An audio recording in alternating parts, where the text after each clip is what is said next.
I'd like to call the Duval Committee of the Whole Workshop, May 19th, 2026, to order at 5:30 p.m. Doesn't look like we have anyone in the audience today. I guess the only call out I wanted to, appreciate the council voting through the new council procedures at the last meeting, so those will be in effect.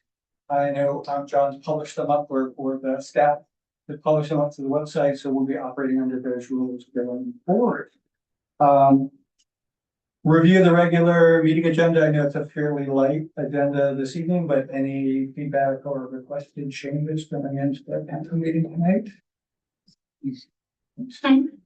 Just a heads up, I'm going to be asking to add an executive session at the end of our council meeting, so I'll add that under additions and corrections to the agenda, which is an FYI. All right.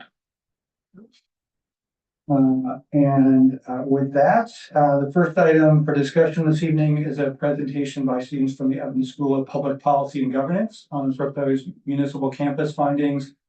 I'm assuming that's going to be an online presentation. Oh, they're right here. Yeah, they're ready. All right, welcome. So I will turn it over to you, unless City Administrator McNabb, if you have any introductory comments. But yes, I'd be happy to introduce the topic. So first of all, thank you to our students who chose us for their capstone project. This was an exciting opportunity we had. I had done some work at the Evans School, and so I got on a list of recipients probably about a year ago for local governments to ask for different projects for Evans School master students to do their capstone project. And so I submitted one, and we were selected, and really thankful to the students who worked on this. They started this project in December of 2025, and here we are for their final presentation. So with that, I will turn it over to our students. Awesome. Yeah, thank you, Cynthia, for that nice introduction. We'll quickly introduce ourselves. My name is Natalie. My name is Karen. I'm Naomi. And I'm Jacob. Yeah, and like Cynthia said, we are UW master students. We're about to receive our Master of Public Administration next month, actually. And we have been working with our client, the City of Duval, for the last 6 months. And if you're not familiar with what a capstone is, our capstone is basically a culminating experience of a graduate program. And you work in a group to do real life work for a client like the City of Duval. So with that, we can go to the next slide, please.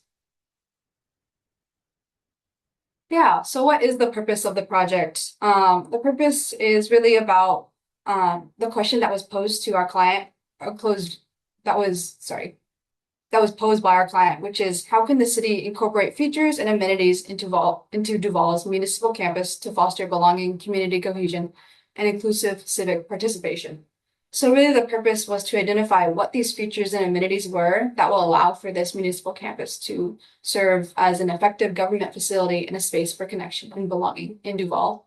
As we know, the City of Duval currently delivers essential services, supports staff of 7 different departments, and they also provide accessible government. But that's all limited due to the aging and undersized buildings and the limited visibility and accessibility that prevent people from having meaningful interactions with the city staff and with the residents. The City Hall also operates only in about a quarter of its recommended space, doesn't have sufficient parking, and there's also no dedicated chambers or rooms for these various programming. The lower bottom part right there says municipal campus. That's the definition that we have determined after conducting 6 months of research on what a municipal campus is. And that is a collection of government facilities, including the City Hall, Police Department, and Community Center, that are intentionally designed in proximity to each other for the purpose of improving connection and social cohesion. And the next slide, please. Hi, Naomi here. So to answer the questions that was posed by our client, Cynthia, or City of Duval in that case, and everything that's going to be shared with you in this presentation is based on these 3 phases. Phase 1 was really the foundation of our project that was basically looking at literature either by academia or government reports, and doing case studies, such as looking at planning documents by King County and other cities and other states, but also going in person to other cities near Duval.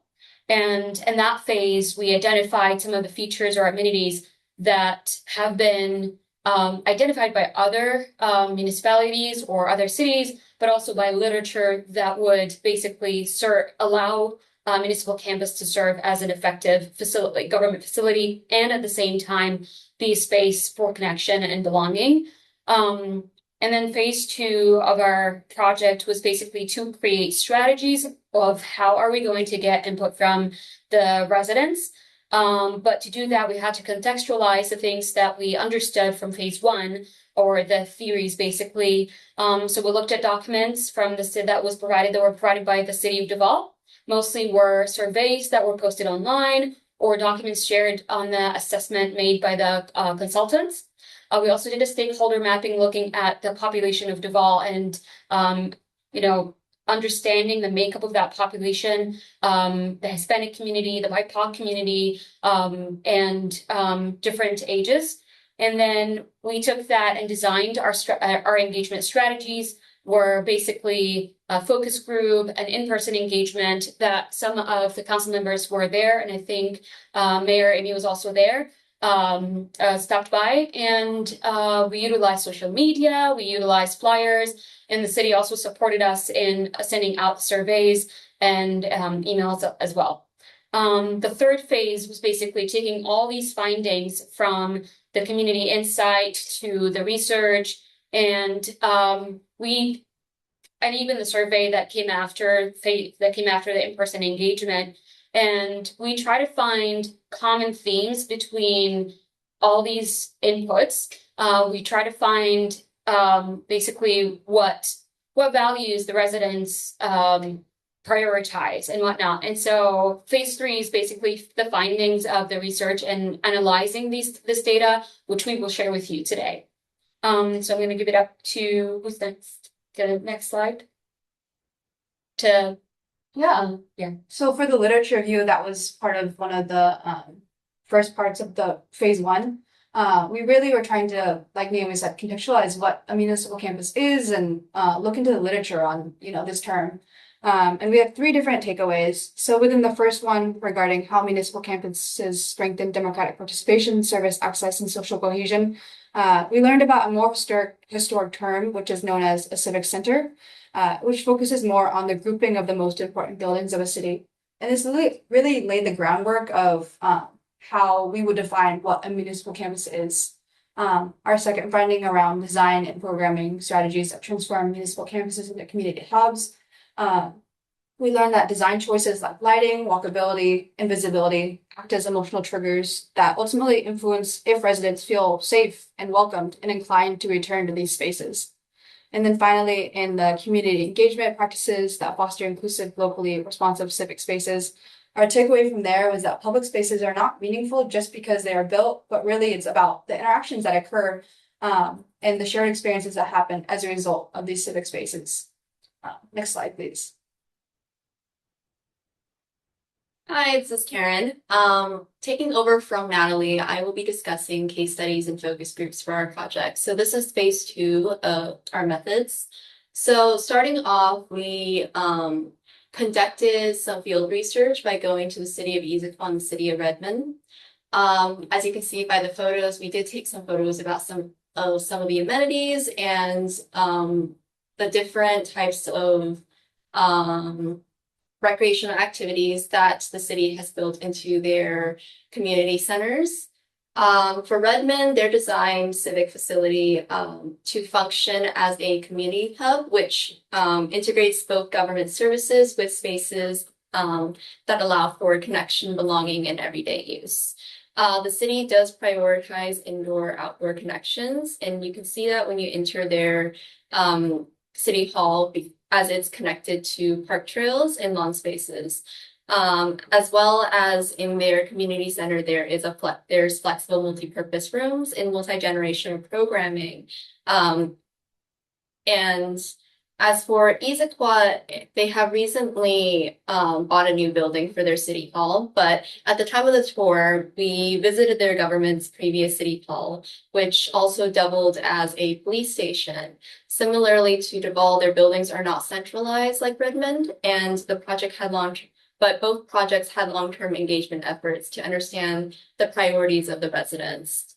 So each city basically emphasized public engagement, and the skills and methods did vary between both cities. And Redmond did note in their report that they did a multi-year engagement process, which was utilized to determine the priorities identified for their community center. And it was across multiple stakeholders and community members. Next slide, please. As for our focus group, so based on some the ideas that we gained, some of the understandings that we gained from our case studies, we utilized that into making our focus groups. Our focus group explored key research questions, which included city's role in belonging and also physical features that residents would like in a community hub. And we were also determining some of the guiding values and principles for our focus groups as well that participants would have during the engagement. And so we hosted 3 online focus groups with open-ended questions that allow participants to both discuss among each other as well as expand on their answers. And for the staff focus group, we asked questions such as current facility challenges and values for future campus. And as you can see, the themes that we found based on those focus groups was based on fragmentation of facilities, emergency communication response, accessibility, and operational barriers. As for business owners, we want to know more about their relationship with the city, as well as if they see any economic opportunities to be found with the building of a potential municipal campus. And the themes that we saw that was spoken most about was business rules and partnerships, as well as accessibility. Community members, on the other hand, we learned that one of the main themes that were popping up was sustainability. We asked them more about their viewpoints of a municipal campus project and how they would define belonging in everyday use, as well as amenities and features that they would prioritize. And the main thing that was really coming up for them was sustainability. And across all 3, and though this wasn't noted in the slide, sustainability is defined differently across different groups. So for community members themselves, they define sustainability as what to do about the current buildings. On the other hand, business owners thought more about it through the lenses of economic vitality, while Duval staff members thought of it through the lenses of environmental and green space. Next slide, please. Hi, so I'm Jacob. So for our in-person workshop, our goal was to come together to learn from the community members about their experiences living in Duval and to understand what they value. So we wanted the workshop to feel more like a community conversation than a formal public meeting. So we consulted with our team here. We have a policy lab. They're named EPIC, and abbreviations for the Evans Policy Innovation Collaborative. And they provided us with 2 established interactive activities, which were Place It, you'll see that in the middle picture, and the ProAction Cafe, which you'll see on both sides. The Place It activity is a creative, hands-on urban planning activity designed to help people express ideas visually instead of just through discussion. We provided the participants with little kits of household items that included items such as buttons, blocks, pipe cleaners, and craft materials. We had participants build what their ideal Duval would look like and feel like. And we started by having them do that individually, then later on combine ideas as a group and share stories behind their models. So the middle picture you see there, that was a combined model. And I'll just give you a rundown of what it meant to the participants. So the small black piece next to the measuring cups represented a dedicated youth space, which could also double as a venue for events such as concerts. The small brown pots represented community centers used for programs such as yoga and other group activities. And this group had an emphasis of making better use of existing activities, existing facilities such as the rec center and visitor center by expanding their functions to include services like mental health support and other community-based programs. Overall, for the Place It activity, our common themes that resonated across many models were walkability and accessibility, green space and gathering places, supporting local businesses, and a lot of participants emphasized wanting a stronger downtown connection. One important finding from Place It that we did have, there was a couple of participants that did struggle with the activity because they wanted to directly discuss concerns first. These concerns included cost and funding of a future municipal campus, location, and of course, reusing existing buildings before building new ones. Our next activity, the two on the sides, was the ProAction Cafe. That's a facilitated discussion process designed to move conversations beyond brainstorming and towards collaborative problem solving. So for this, we had participants rotate around tables. Each tables had a prompt with them, and they would post sticky notes to build off each other's ideas and questions about the prompts. These prompts focused on municipal campus concerns, community space and amenities, and Duval's future growth and identity. Key themes from the ProAction Cafe discussion were preserving Duval's small town character, supporting downtown and local businesses, creating affordable and accessible community spaces, and wanting more transparency and communication from the city. Overall, for both our in-person workshop activities, big themes were trust, community identity, and feeling included in shaping Duval's future. Go ahead to the next slide. Thank you, Jacob. Naomi again. I don't know if you can see us. So we took all the findings from the focus group to shape the in-person engagement. And then from the in-person engagement, we took that and kind of toned it down or scoped it down to a few questions that went out on a survey.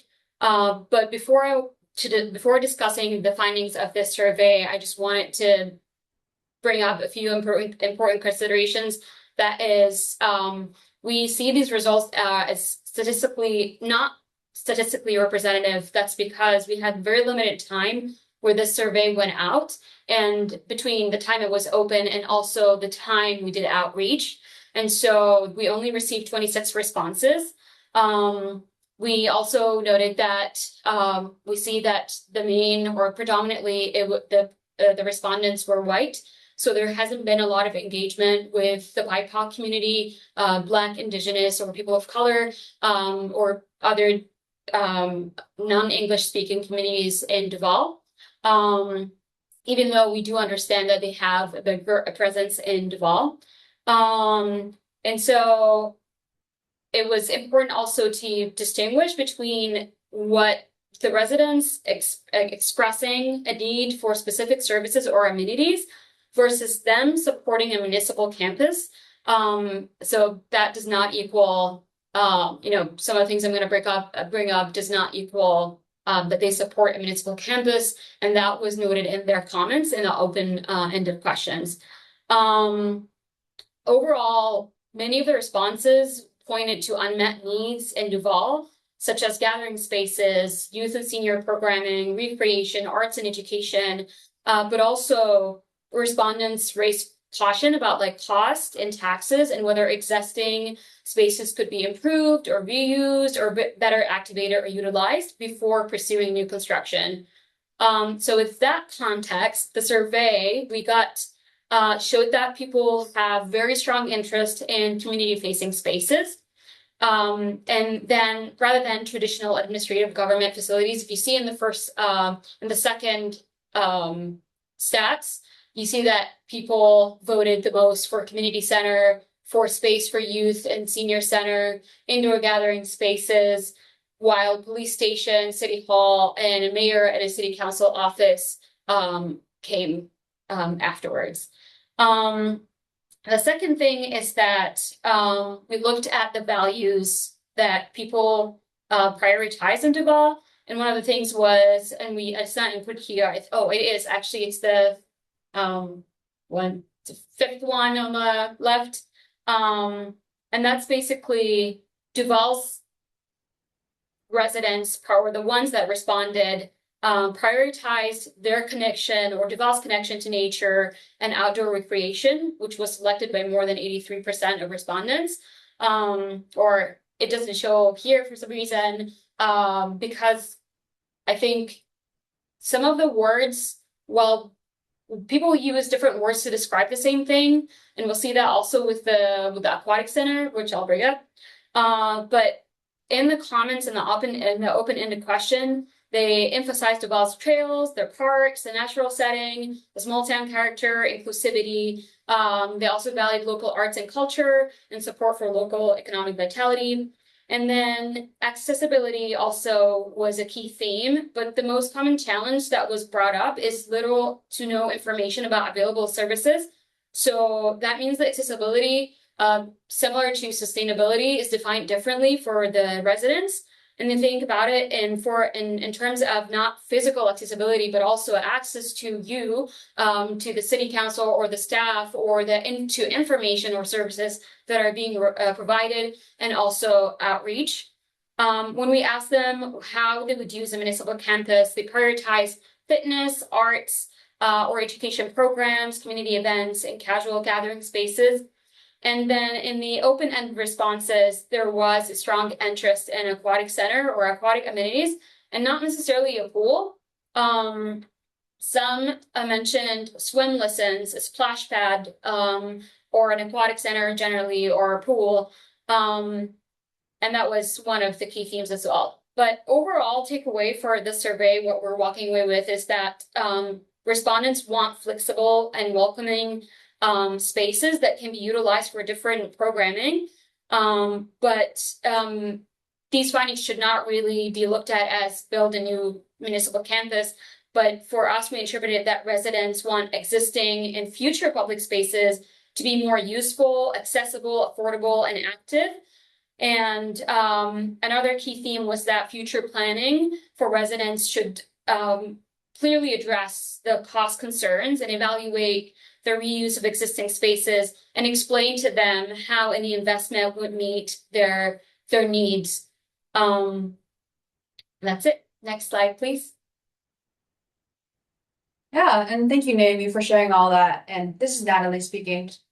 We just wanted to take our last bit just to recognize the lessons that we've learned, not only from this capstone, but just getting to work with the city of Duval and with you, Cynthia.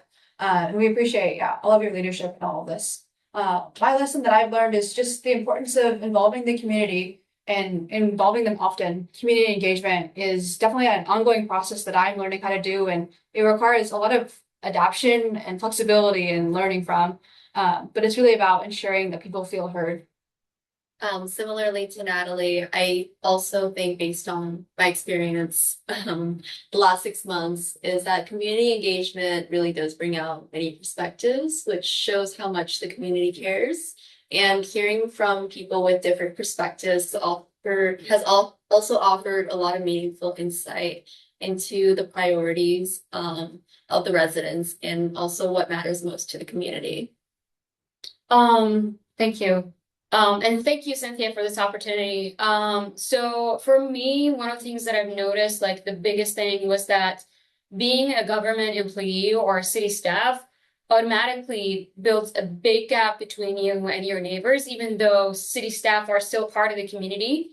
So something that I'm walking away with is that should spending time to bridge these relationships with residents, if I'm working with the city, that will allow me to informatively advocate for locals and also allow the community to trust their officials or trust that I would be advocating for them or have their best interest in mind.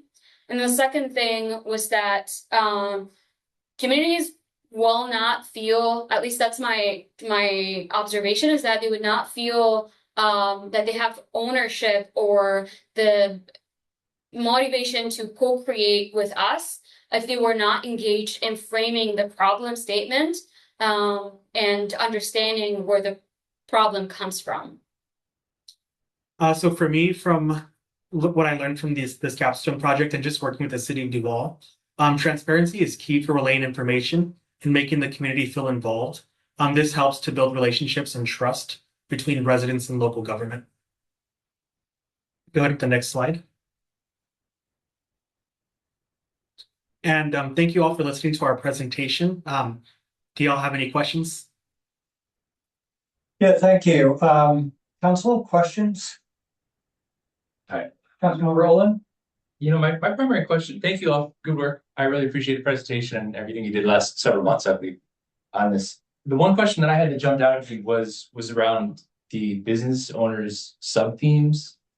And you mentioned that the business owners were interested in enhancing the business roles and partnerships and business supporting amenities. And I was curious, did you have any more, those are pretty general and pretty broad. Do you recall any specifics of what they were asking for or what they may have wanted? Or Administrator McNabb, I don't know if you recall. I wasn't in the focus group. Oh, you were in focus groups, okay.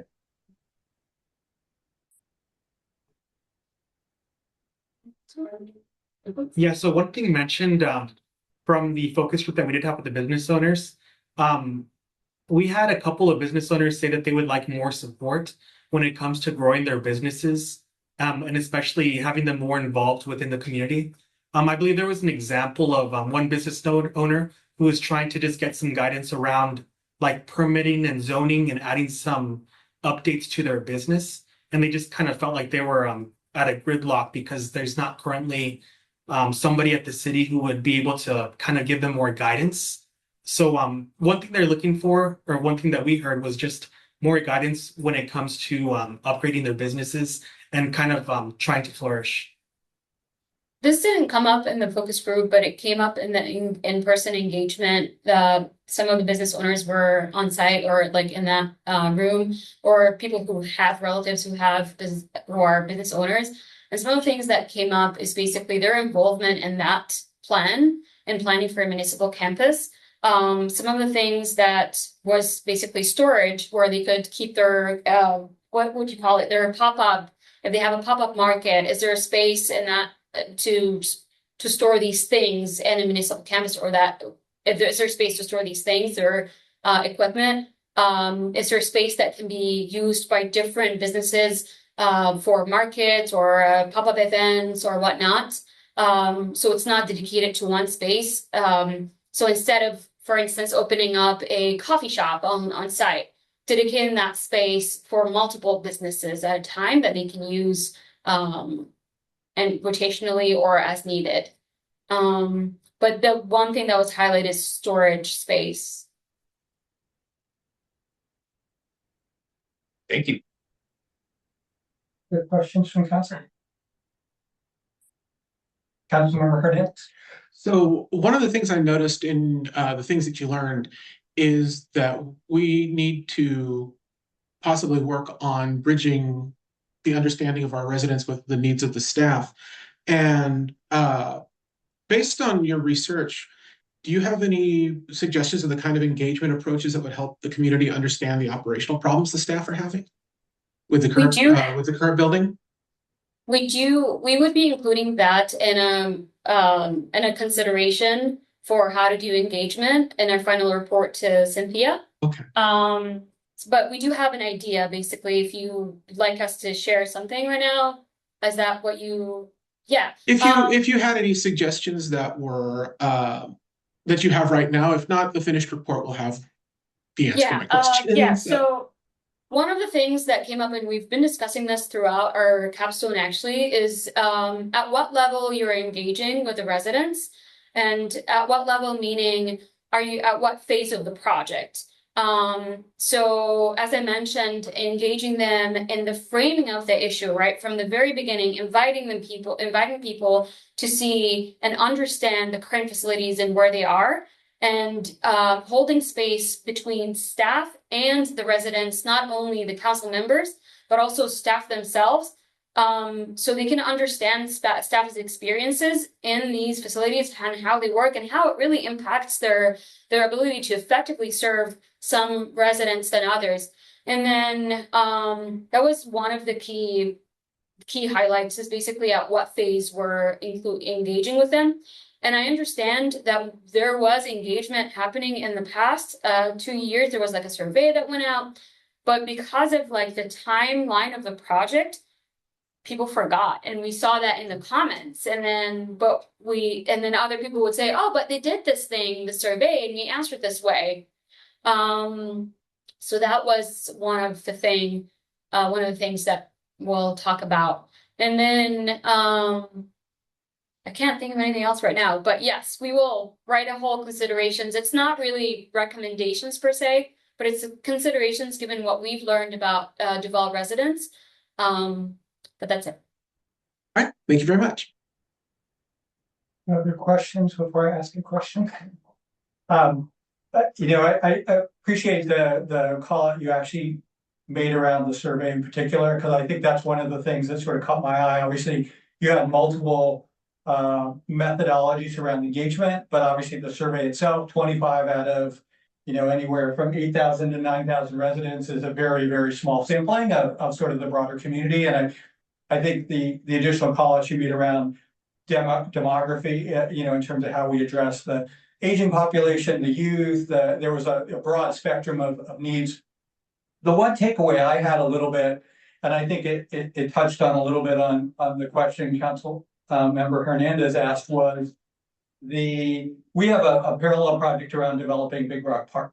And a lot of the themes in terms of are very similar, you know, the connection to nature, the mix of active and passive recreation, the placemaking experience. And yet, I think the intent of some of this project was really, how do we take a core operational facility and expand its use so it's more broader than just the city's use? And I think you touched on that a little bit, but I think that's going to be a key in terms of how we define the baseline, in terms of what those gaps are, because a lot of the focus, you know, was around cost. And it's not just purely cost, it's around functioning and access and proximity and, you know, even the conversations we've had with Carnation, you know, in terms of how we could create an emergency operations center regionally versus just the city. So again, it's not as much a question as sort of an observation, is appreciate that sort of depth. I think what you've given us is a number of data points and things to think about as we expand engagement going forward in terms of how we frame the conversation, but then how we engage a broader section of the community. So again, thank you for the work. Having done some of this myself in the past, I know it's a lot to chew, you know, bite off and chew, and I, you know, appreciate the time and effort you put into it. I don't know if the mayor has anything that you want to add as well. Sure, yeah, I just mostly wanted to thank you all for your work on this.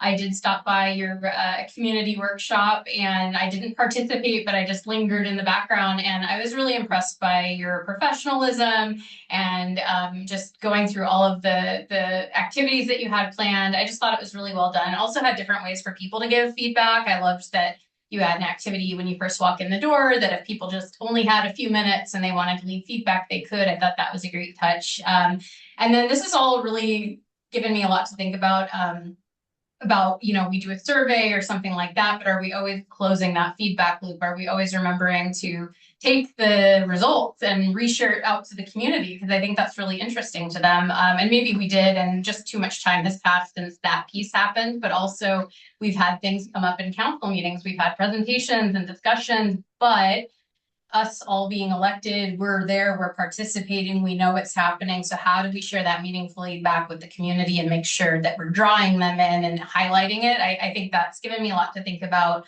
going forward. And again, I just appreciate all your work on this project. Thank you. Yeah, thank you. Big Rock came up 7 times in the open-ended questions. Well, can I share? Sure. City Administrator. I would also say I really want to applaud you all for your courage and your resilience. I am not privy to any of the survey results. I did not participate in the focus groups, and I lingered at the open house. And there were some really tough questions asked of these students. There were assumptions that they were working for the city of Duval, and the level of care, attention, professionalism, courage, and resiliency that these students had to some pretty difficult conversations, and I think a lot of assumptions that were fairly challenging were kind of leveled at these students, and they really rose to the occasion. So thank you all. Thank you. Thank you. Thank you. Thank you, Cynthia, again for this opportunity. We fell in love with Duval. Well, come back anytime. You're always welcome. We've got lots of fun things to do here this summer. Yeah. Okay, have a great rest of your day. We're gonna hop off. Thank you. Thank you, Thank you guys. so much. And the second discussion item for this evening is the proposed ordinance on use of city public property and use of city park facilities, and that discussion will be led by City Administrator McCann. Thank you. Good evening. So I have a quick PowerPoint presentation just to walk through what is in the council packet and the proposed changes in municipal code. So before I get started into the specific proposed code revisions, we've learned recently that we have some gaps in our municipal code that deal with unauthorized camping on city property, particularly in our unimproved areas around Big Rock Park, where it's still really forested and city property, and trying to figure out how to humanely and compassionately help people move into some supported services. We had someone who was at the lot next to Big Rock, probably for about 2 to 3 months, a little over 2 months, and multiple opportunities to reach out, to talk to them, a lot of interaction with our officers, where we tried to offer supportive services. They were declined at least 4 times. And there was a pet that was on site. We had community members concerned. We wanted to make sure that we didn't have any hazardous waste or fires. So just trying to figure out how to manage those situations. When we went back and looked at the code, and then the mayor actually had a conversation, some of her ride along with our police officers, we discovered, and Oscar and I and the clerk team went through at least a month-long search of, wait, how is it possible that our code doesn't have anything that speaks to these situations? And we just couldn't find that our code had anything for the police system to enforce. And so that is the background for bringing these 2 different provisions, one kind of more generally on unauthorized use of city property, and then the next set specifically rules of engagement in our parks. So I worked with Oscar to find some examples. The clerk team and Steve found some examples that were more specific to parks. Those have been included in the council packet. The 8.15, we'll go to the next slide. These were largely, I worked with Ogden Murphy to find what they thought were the simplest code provisions from a municipality. And the key thing here was that were written and adopted after the Supreme Court litigation in the Grants Pass and Boise decision. So if you've been following Supreme Court jurisprudence, the issue of camping on public property really was litigated in Grants Pass, Oregon. The Ninth Circuit had ruled that you couldn't enforce and regulate camping on city property. And so there became quite an explosion of unhoused in Grants Pass. It went up to the Supreme Court, and the Supreme Court last summer ruled that cities can actually enforce camping on public property and in parks. That then, so what had happened when Grants Pass, particularly in Washington State, because we're Ninth Circuit, when the Ninth Circuit ruled in Grants Pass, many cities in Washington State took out camping regulations from their municipal code because you couldn't enforce it on the West Coast anymore. When the Supreme Court ruled in Grants Pass, a bunch of cities then went back and replaced them, but Washington still has some guardrails on how far you can enforce, even though the Grants Pass decision basically said that you can enforce camping regulations. Washington State still has some limitations. So we only looked at cities that have put back in camping post the Supreme Court decision for Grants Pass. So there weren't that many of them. And so the one we found, this is largely modeled after Milton, which is a fairly surgical approach to managing this issue on city property. So new DMC 8.15 is the more general provision about first unauthorized use of public property, generally providing that there's no camping allowed within or on city property. The next provision deals with unauthorized storage of personal property on public property. So this is kind of leaving materials, tents, tarps. In the case that we had this year, it wasn't just tents and tarps, it was also building material, a whole structure had been created next to Big Rock Park that had to be dismantled. When we took an inventory of all the goods, it was many totes of things, so almost a whole household configuration had been built up on the lot. And then 8.1505 is generally the provision for penalties for violations. We do have a council suggestion to change this provision or to modify it to allow that a first offense will be a civil infraction. So when you see the next touch of this, what you'll see is a markup with comment on 8.15.05 for council to deliberate on that suggested change.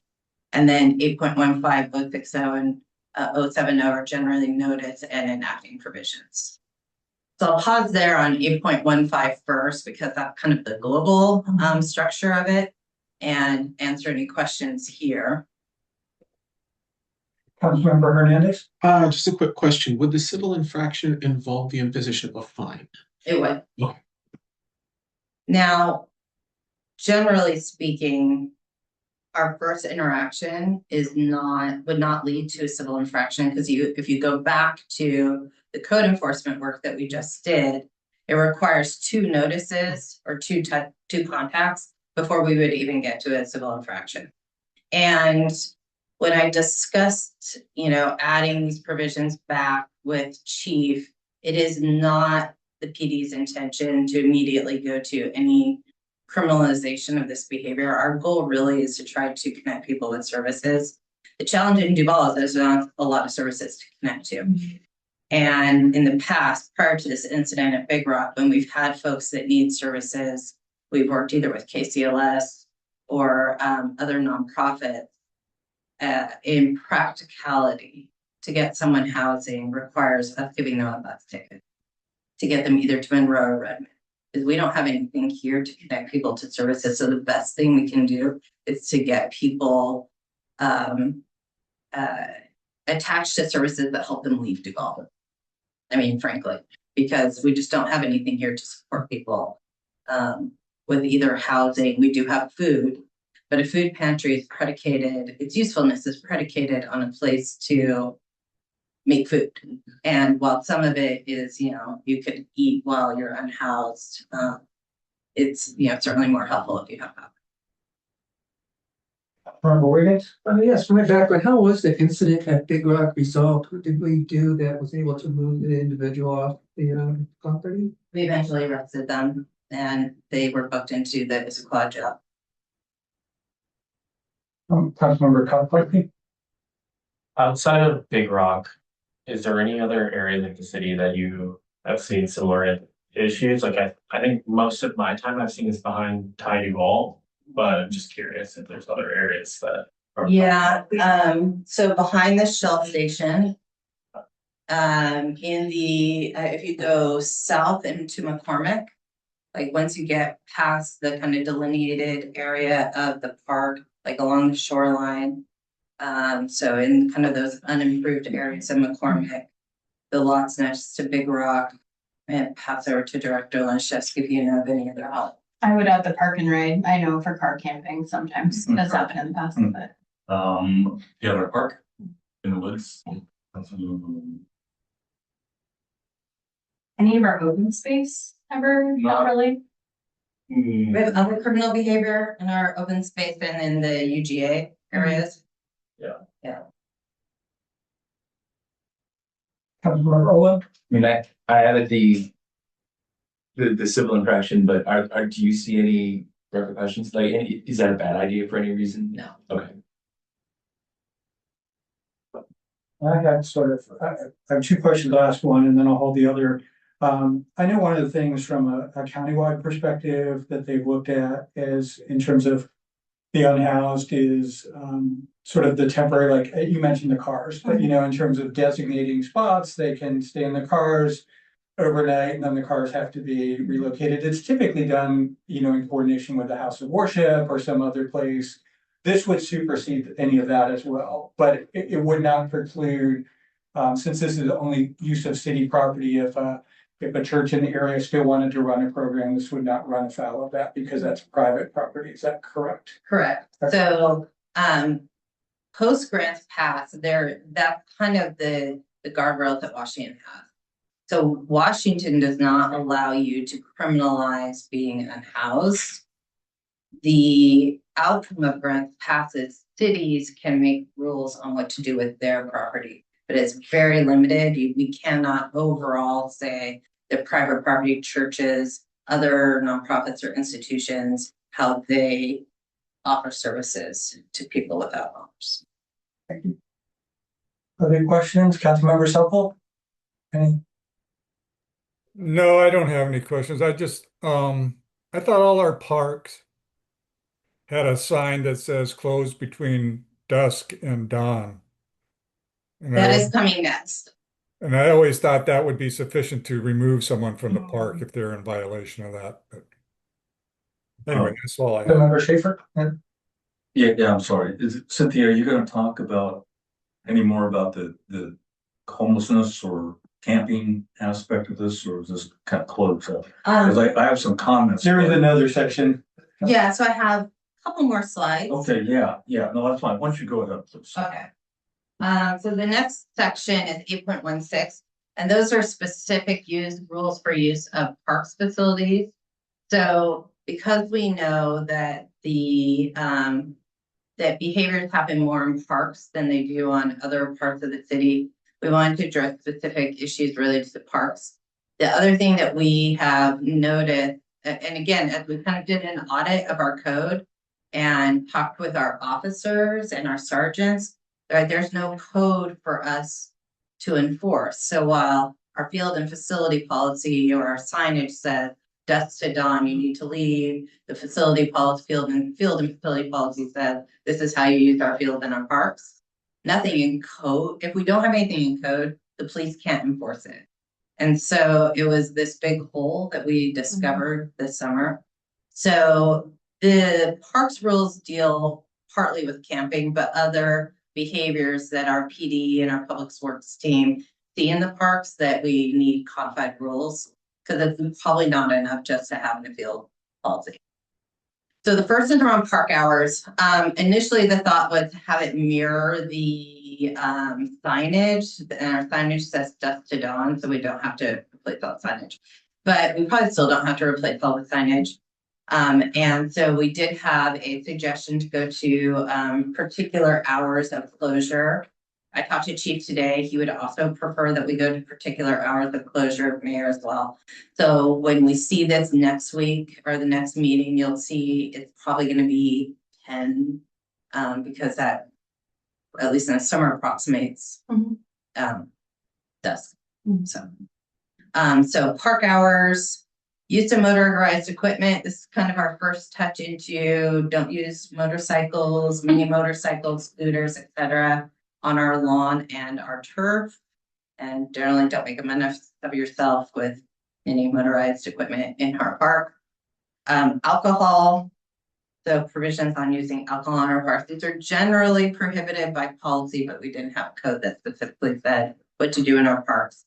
Obviously, with a special event permit, if you want to have a beer garden or a wine garden, you can, but you have to have a special event permit and you have to have a liquor license from the Washington State Liquor Board. Next. Just to confirm. I know for park hours. Sorry. Wolfowski. I know one of the big things we do at the Big Rock Parks with the star, like the next guy, that won't impact anything that they do because that's already like approved, correct? Correct. Okay. Yeah.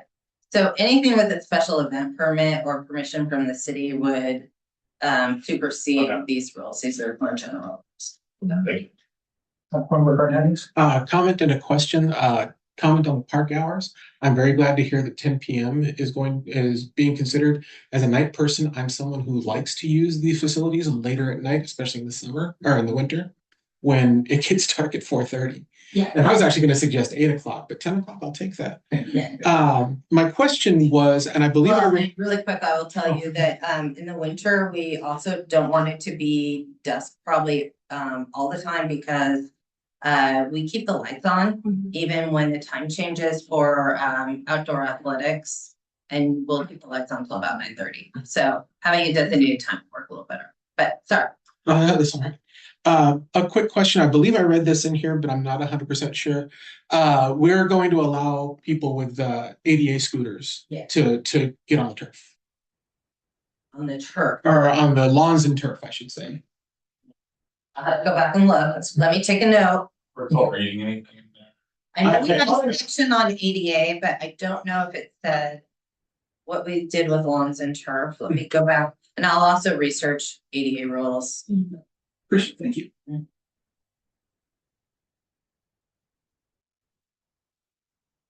That's a weight issue. In terms of damage. Yeah, this is one where what is a reasonable accommodation? And I'll look at it again and also talk to a colleague of mine. I'm sure they'll do a grad who specializes in ADA law. Councilmember Wiggins? Yeah, so Administrator, if someone is caught camping in the park, they get a warning, and they can hang out there for 24 hours, and we come back in 24 hours, and they get a second warning, or the second time's in for action. Am I confusing the parks in those cities? No, it's the same rule.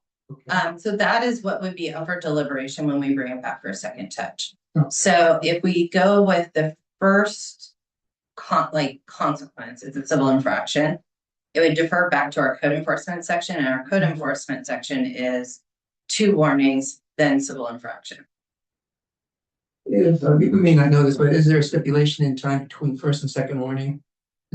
Could police officers go back in 8 hours and give the second, or is it 48? Do we know? So most police officers have been trained to wait at least 24 hours between interactions with someone who has sent house. Okay. And I want to play the bad guy. If I were to pick up all my stuff and now go to another park in the city and pop down again, a new infraction starts, or am I now in violation of my possible third misdemeanor now? I think practically it would be attached to the person, not the place. Yeah, okay, just curious how that would work. All right. But that is a good question, and we can maybe make it a whole. Yeah, I fear people might try to play the game if they know what how the game works. Well, that did happen with our Big Rock person. There was some movement to a different part of the lot. Yeah.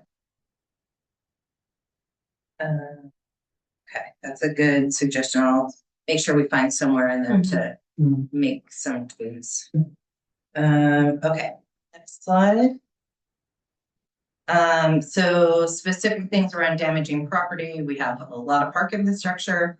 It's expensive park infrastructure, so we want to have something a little more specific around turf, because again, our general provisions that we have in code around damaging property aren't specific to some of the more expensive infrastructure we have in parks. So we want to be a little more precise about what we mean. Animals, we'll take a look. Thank you, Councilmember Owen, for your comment on animals. That's domestic animals that are leashed. We'll look at those rules again. We also have a provision about not disturbing non-domesticated wildlife in our parks. Provisions on commercial activity and solicitation without a permit. This is also trying to enforce that we want people who are soliciting to get a solicitor's permit before they do any activity in the city. And just as a heads up, this is a little bit of a go trail. You're going to hear about it more every summer. We have unauthorized solicitors going door to door in the neighborhoods, and we try our best to. Are they already back? Yeah. So we try really hard in the clerk's office, Kelsey and John. Yeah. Whenever we find them or hear about them, we make contact with the businesses and require them to get a solicitor's license. And it's very slippery. It's then, a new person, I'm not Joe, I'm John, and I've never heard these rules before. Well, it's the same company. So we try our best. It's an area of enforcement that we really struggle with. Fireworks, so there is a fireworks provision. We're gonna modify this effective July 5th. That provision will be moved relative to fireworks.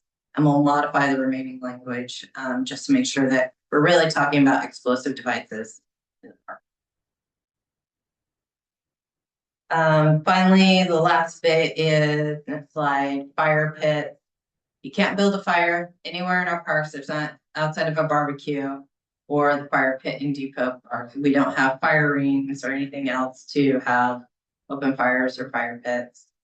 Amplified music, we occasionally get noise when people have parties in our parks. Our parks are all first come, first served.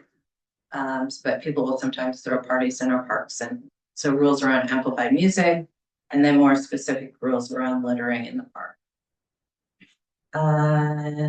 Next slide. So our timeline is if you could get me comments by the 26th AM preferred. You're gonna see that on at least 3 slides tonight. Because with Memorial Day, we need to get everything into the council packet by May 27th at night. So we have a very quick turnaround for the next council packet. So if you could give us the rest of the afternoon on May 26th to prepare any corrections, we would deeply appreciate that. If you could get them earlier, even better. So you'll have a new marked up copy at the next council meeting for further council deliberation, and then we'll plan a third touch at the June 16th council meeting or the first meeting in July, depending on how many comments we get.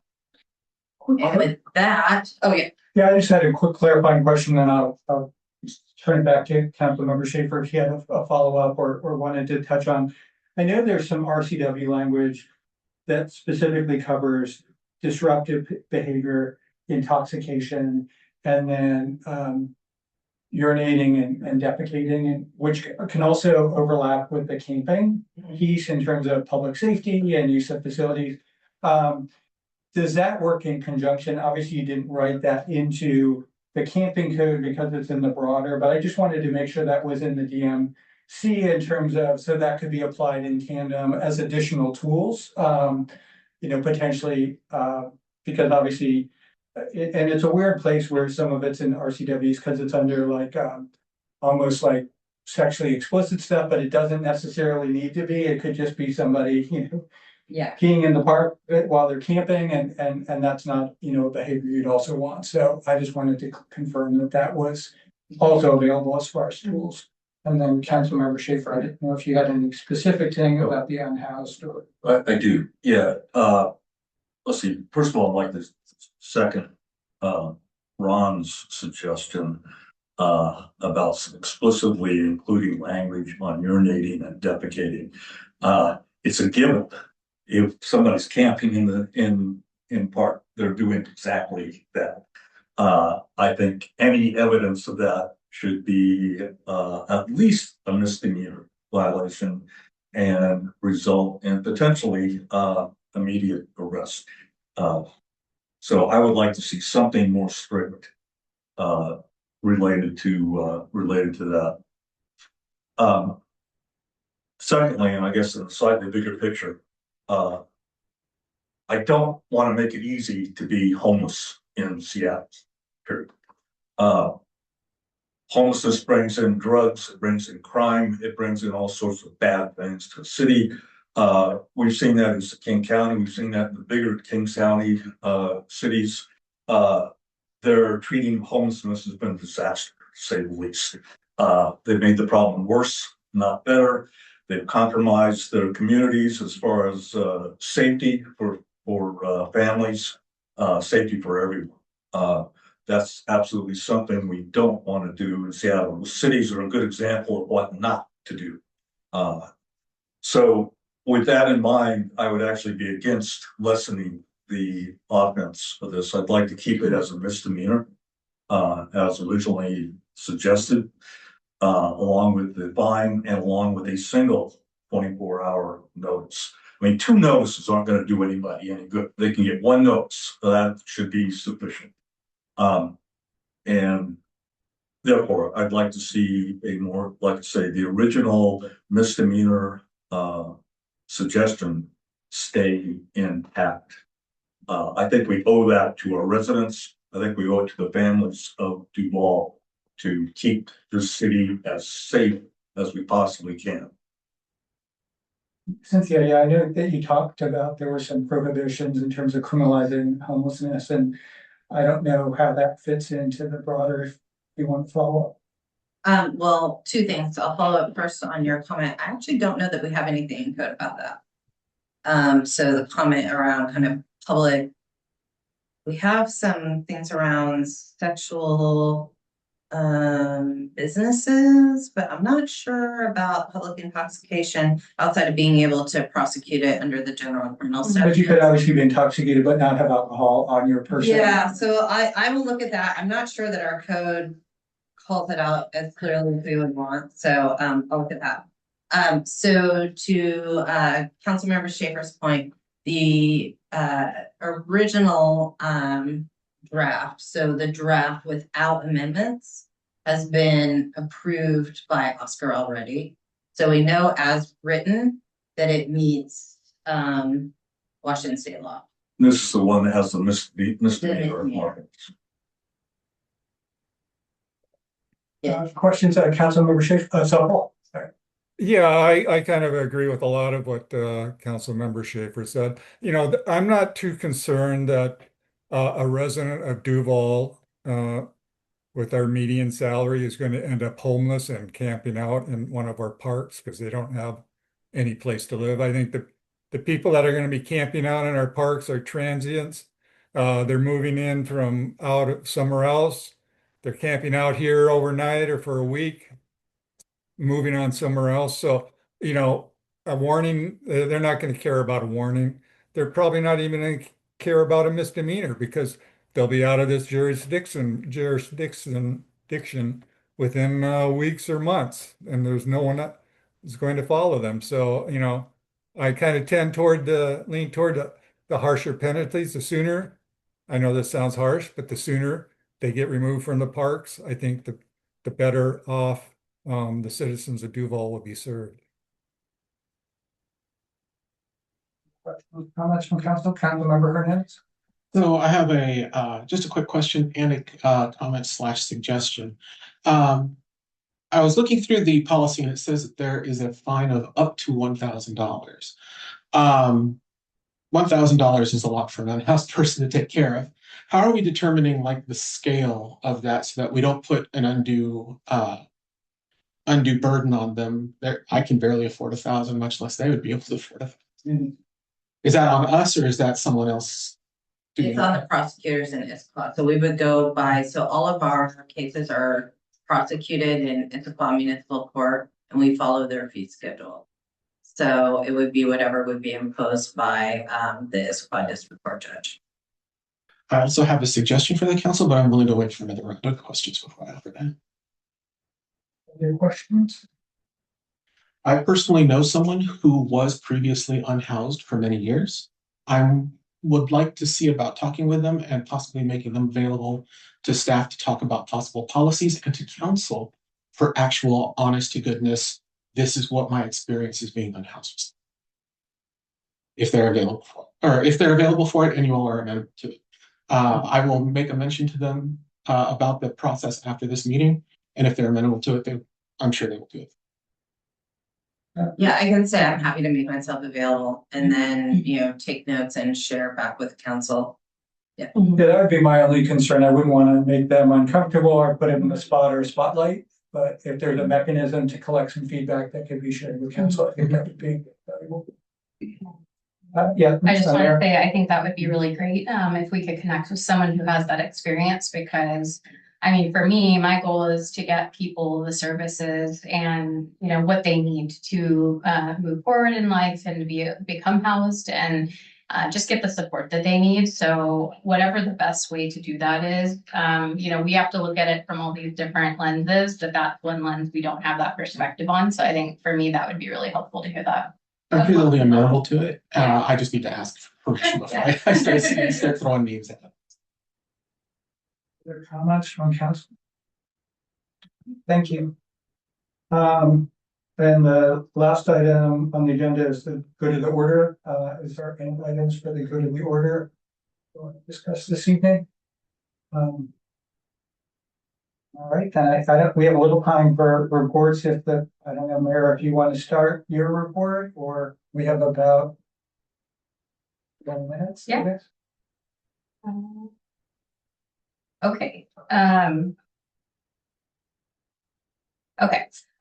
so I attended, the Association of Washington Cities does these are, I think, new this year. I'm pretty sure, but just for executive mayors, they have a special training, and this one was in Wenatchee, and it was more focused. It was during their Labor Institute conference, which I couldn't attend, but I did go down for the training, and so it was focused a little more around HR and management. So I thought that was really helpful for me. I shadowed our SRO at Cedar Crest High School, and also if you see that fun new reel, that might have been a product of it too. It was real. I was actually there for quite a few hours. I feel like 4 hours or so. I went way longer than I meant to, but just seeing how our SRO interacts with the students. Oftentimes go attend after school events in plain clothes, like sporting events and other things, has just built up so much trust with them. I heard multiple of them say, hey, maybe we could, walk around during lunch later, because they wanted to confide in them something. I mean, just really great rapport. Also found out that our SRO buys snacks out of his own pocket, and to make sure he always has fruit snacks or candy or things to give the kids when he's walking around the school. So I thought that was really, really kind. I did the State of the City again at this time at the Chamber of Commerce meeting, and that was really great. City Administrator McNabb was there with me. Just a really well-attended chamber meeting. It was a lot of fun. I attended the opening day of the farmers market. Cedar Crest Marching Band was there. Was anyone else there that I didn't see? No? I was there. You were there, okay. It was really incredible. Huge attendance. And then I was just at the one last week also, just really great attendance, and they're off to a good start. I went on a tour of city facilities with City Administrator McNabb by Director Laniszewski, and so we got to look around some of the properties by Big Rock ball field, some of the new ones. That was a lot of fun. I held the first 2 small business roundtables, lightly attended, have gotten some good feedback. I'm going to look at probably creating some type of survey maybe to push out to them, and then also reach out individually and see if I can get some more one-on-one meetings. But Director Beatty was there with me as well, and then City Administrator McNabb joined the last one. What else? Oh, had another youth roundtable at Cedar Crest High School. It was mostly the same students that showed up, but lots of new extra feedback. I've started playing Pokemon Go as a result of this, because they said, we want more Pokestops. Is that how you say it? Pokestops? Yeah, okay. In Duval, I found there's actually quite a few in Duval, and also found some of our staff members are avid Pokemon Go players, like level 71 or 72 is kind of crazy. I'm only at level 20, because I found to add more Pokestops in Duval, you have to be level 37 or higher. And so I've been just grinding and trying to get there. And then as people are finding out, they're like, I want the mayor, I want to add you on Pokemon Go. So it's kind of this fun thing that we're going to keep doing. But that came out of the youth roundtable. Cynthia and I met with Chief Aho of Eastside Fire and Rescue. So that was a great way to connect. And just really watching things right now, it is incredibly dry already, and it's only May. I know we're getting a little later in May now, but And you will be at the June 16th council meeting. yes, so he will come and introduce himself to you all, and just looking forward to connect. But yeah, we've just been seeing there's already a structure fire, there was a vegetation fire, and then in southeastern Washington, there's already like a wildfire down there. So it's looking very dry. Had a mayor meetup at Starbucks yesterday. City Administrator McNabb came, lightly attended. I think that 10 a.m. is not the best time maybe. So one of my best ones was at noon. So I think my next one is at noon on June 8th at Corey's Cafe. So I think maybe lunchtime might bring a little more people out naturally. But then I'm also planning one of the summer stages at the city tent. Just there's a lot of people that come to that. And then I was also planning one at a park in the August timeframe. And then I'm thinking I might bring some Otter Pops for the kids. So where am I at here? Started city attorney interviews. So thank you to the council members and Mayor Pro Tem who've been able to attend those. And today we had our mayor of the day, you will meet her tonight. She is gonna gavel us in for the city council meeting, and she has a special proclamation that she's gonna do. So spent today giving her a tour of city facilities. Thank you to all the directors that chimed in and like took her on a little tour of their facilities. So her and her family loved it, really engaged. And I think Director Laniszewski asked her what she wanted to do when she grew up. She's only in kindergarten, keep in mind, okay? Remember this later when she comes here. And she said, I want to be the first female president. So hopefully we don't have to wait too long for that. But she's very motivated, and she came dressed for the part too. I mean, she was more dressed up than I was. She had a suit and everything. So you're going to meet her tonight. So I'm really excited. And I think that's it. That's all I have. The only thing I wanted to add to that, because you mentioned the mayor meetup, I reached out to Mara and I knew she had a ton on her plate, but again. I replied. Oh, did you? Yeah. Okay. Yeah. I updated, and so it may be Okay. lost in the updates, but I'll work with John or the clerk's office to basically create a SharePoint document. Mhm. My intent is so that we're not hitting the same week that we Mhm. sort of distribute those, because I know you got some travel in June and then we can sign up, based on availability, but I think we'll pick different venues, and so Yeah. there'll be an opportunity to meet the council there. So that was my one follow-up on my plate, but Mhm. again, just whether it's the first half and second half, or we pick some different days in terms of flexibility, but I'll look for that in your inbox. Great. Any other questions for the mayor? I don't know where you have on time, Cynthia, it's like. We can get through it. Okay, so I will turn it over to the city administrator McNabb for the city administrator's report. Thank you. Good evening. Members of the public, mayor, council, and staff that are here. This is a report for May 19th, and we will start with Public Works. So I'll hand it over to Director Laniszewski to give an update from Public Works. Thank you. Good evening, Mayor, Council, staff, citizens, Steve Laniszewski, Public Works. You'll hear it a couple of times, but this is the American Public Works Association, National Association's Public Works Week. So to bring light on all things that are public works, we do have an event tomorrow to come and hang out and check out all of the public works type things, trucks, tractors, vendors, all kinds of stuff, all related to public works operations. So that should be fun. It's called the Touch a Truck event, 5 at Depot Park. There you go. And so a couple images of our staff doing what they do all around town, all times of the year. Next slide. Now you'll see this a couple times as well, but it's Squirrel Grove ribbon cutting, Thursday at 3:30. Time to be determined, or was determined by the mayor and the fellow who built the bridge, because he wanted it vetted and used before he was willing to hold.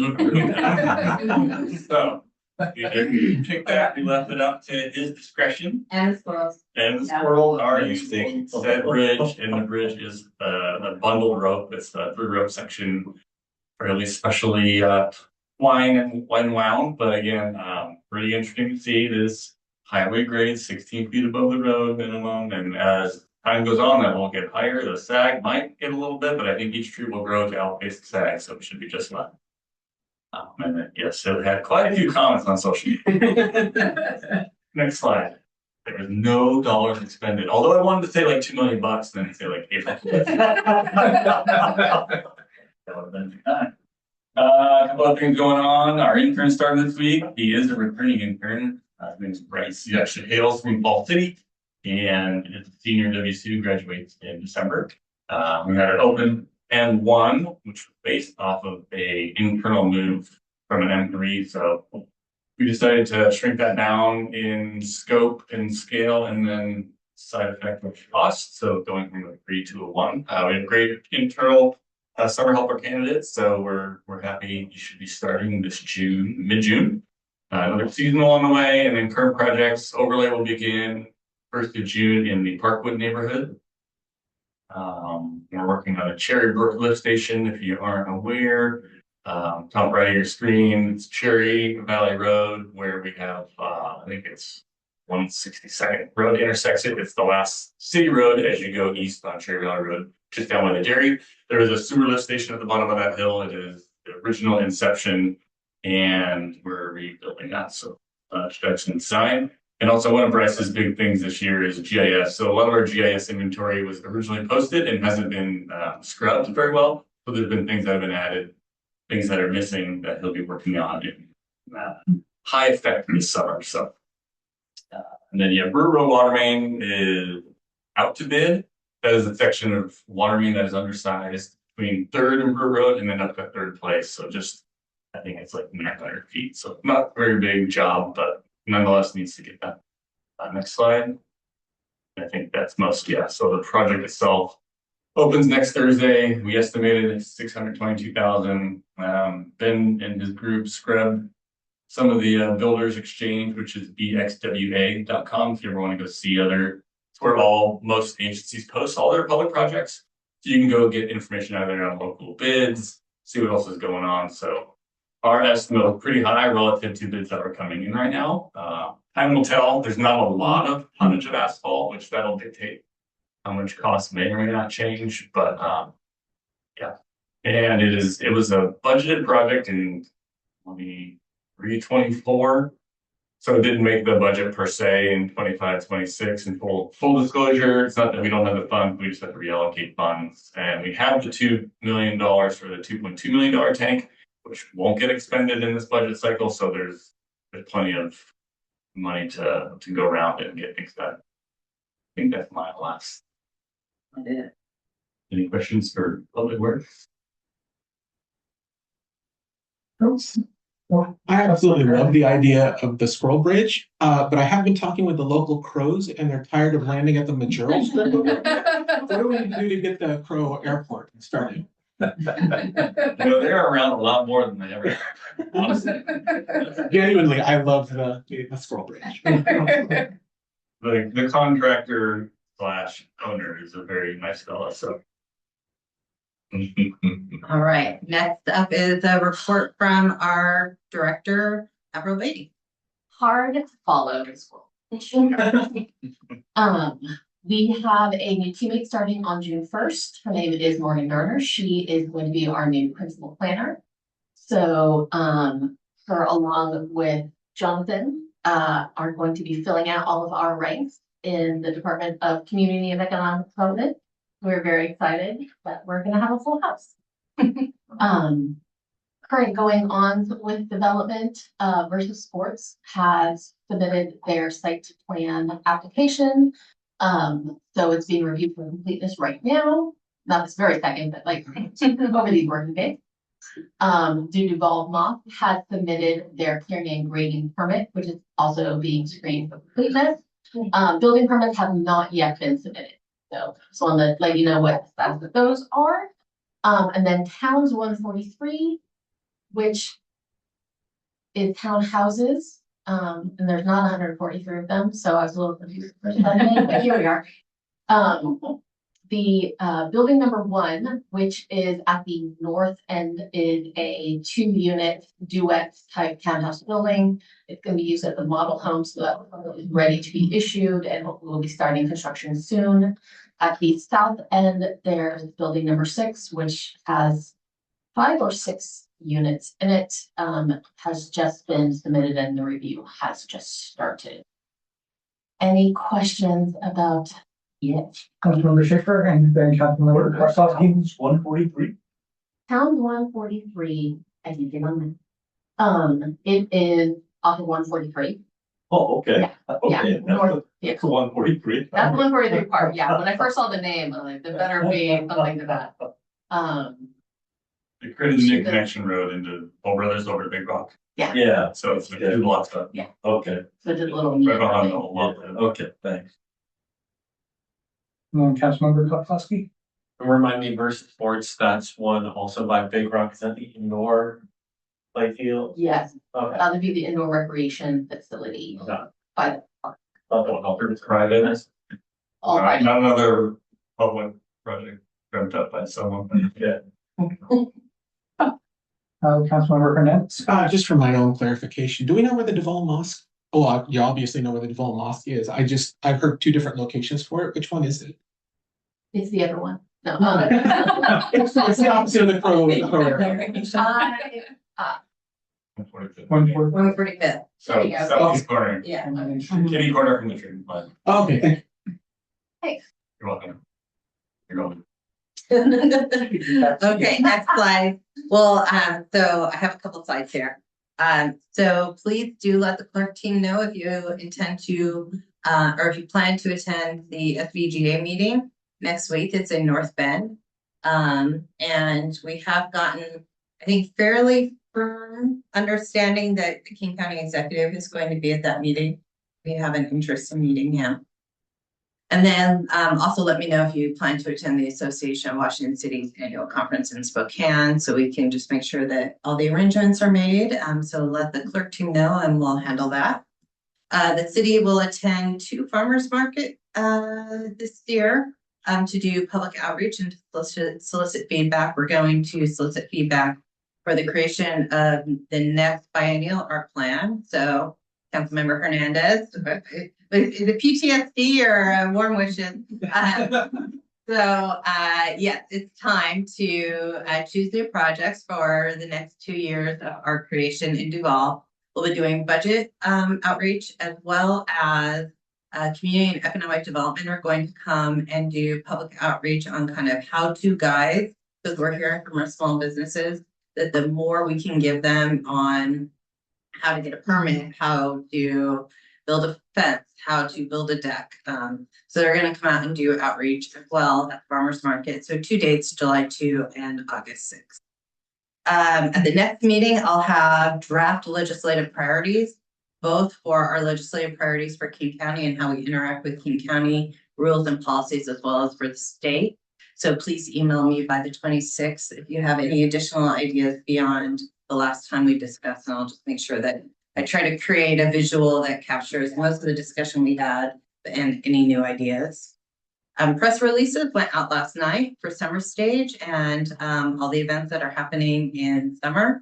Heard from the Snoqualmie Valley Record that they're going to pick up the press releases. And then I spent last night while listening to music in my office registering Summer Stage with Seattle Child, Parent Map, Ever Out, 3 local news organizations. So just that media outreach, you know, sometimes it's hard to make the time to do it. So I did that last night, and hopefully most of those organizations will pick it up. Next slide. As mentioned, we're completing interviews for the city attorney services this week. Thank you to the interview team. On Friday, we have our annual audit with our insurer. Director McMinn, our finance director, is going to join me. So every year, WCIA picks a different topic. We've done special event permits, which is why you will see soon revisions to our special event code provisions. We've done right-of-ways, public works. This year is personnel and human resources. So we go through a fairly extensive questionnaire. I think the questionnaire for the personnel and human resources audit was 10-ish pages. So we'll go through that audit on Friday and then look forward later in the summer to their audit findings. Senator Dingra is coming to Duval on Friday with some of her staff to inspect McCormick Park and the damage that was done in the floods. We have our first Parks Advisory Commission for June 1st, so we're kicking that off. I'm excited about that. Let's see. Oh, as I mentioned, we're collecting feedback for the biennial art plan. The Cultural Commission really wants to focus on smaller artistic events and performances like storytelling, poetry, and augmenting some of the work that's already done in the community, as well as temporary art installations that build community. So things that the community builds together and stays for a few months and then goes away. So I'm putting together images of that so I can figure out how to ask the community for their feedback. And then they're also interested in an art project that focuses on the underside of the Duval-Woodinville Bridge, which has a lot of graffiti. So how do we do that? Beautiful. And I think I have one more slide. Oh, it's a repeat. The first thing is a repeat. The second is please, Kelsey sent you all an email today with a spreadsheet of a bunch of different dates in July. If you could fill it out, I want to try to get some things booked on the calendar for budget retreats in July as we think about preparing for next year or for the next 2 years. And then finally, as mentioned, we have this week, Touch a Truck tomorrow, Squirrel Bridge on Friday, or on Thursday rather. And then this is our, last slide is our summer stage, lineup for this year. Happy to answer any questions. Councilmember Hernandez? Just one suggestion. I don't know if I should do this here or just go to the cultural commission and suggest it. The bridge is heavily graffitied. Let's put those graffiti artists to work making something out there. There was an art project in Austin where specifically an owner caught someone graffitiing his wall and was like, I'll give you $50 to put my logo on there. And it turned out to be a beautiful logo. And now it gets changed every couple of years by new graffiti artists. So something for a suggestion. If you need me to, I'll go down to the commission and make some public comments. So one of the commissioners from the Cultural Commission wants to have it be kind of a place for, you know, designated artistic graffiti representation. Other ideas, this one feels maybe out of reach, but you know, who knows, grants are available, is to turn the entire bridge into a giraffe. So they have lots of thought. I will be putting together the thought, kind of what I did last time we did this, on a postcard and say, you know, if you had a theme for this space, what theme would you pick? You know, last time we did it for the mural at the mini mart, we had it ended at Birds of the Valley because a lot of people wanted like nature is represented in the Snoqualmie Valley. But we had a lot of Kraken. I think the Kraken were good that year. Yeah, we'll kind of do the same approach for that approach to that community, what they would like to see. Thank you. We'll sort of refer council to the written reports and planning calendar, obviously what's upcoming on the agenda. And then with that, I will adjourn the meeting at 57.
You get to sit right next to the mayor pro tem. That's Mayor Pro Tem Mercer. Welcome.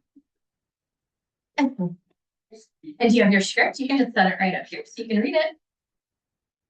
And so you start reading and then, let's see. So you can gavel and then you read it, okay? There we go.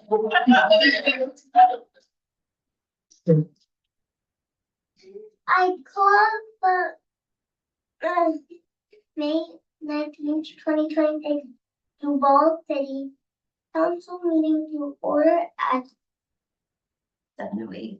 7:08. Would you please rise and join me in the Pledge of Allegiance? Give a minute. All right, and the flag's right up there. I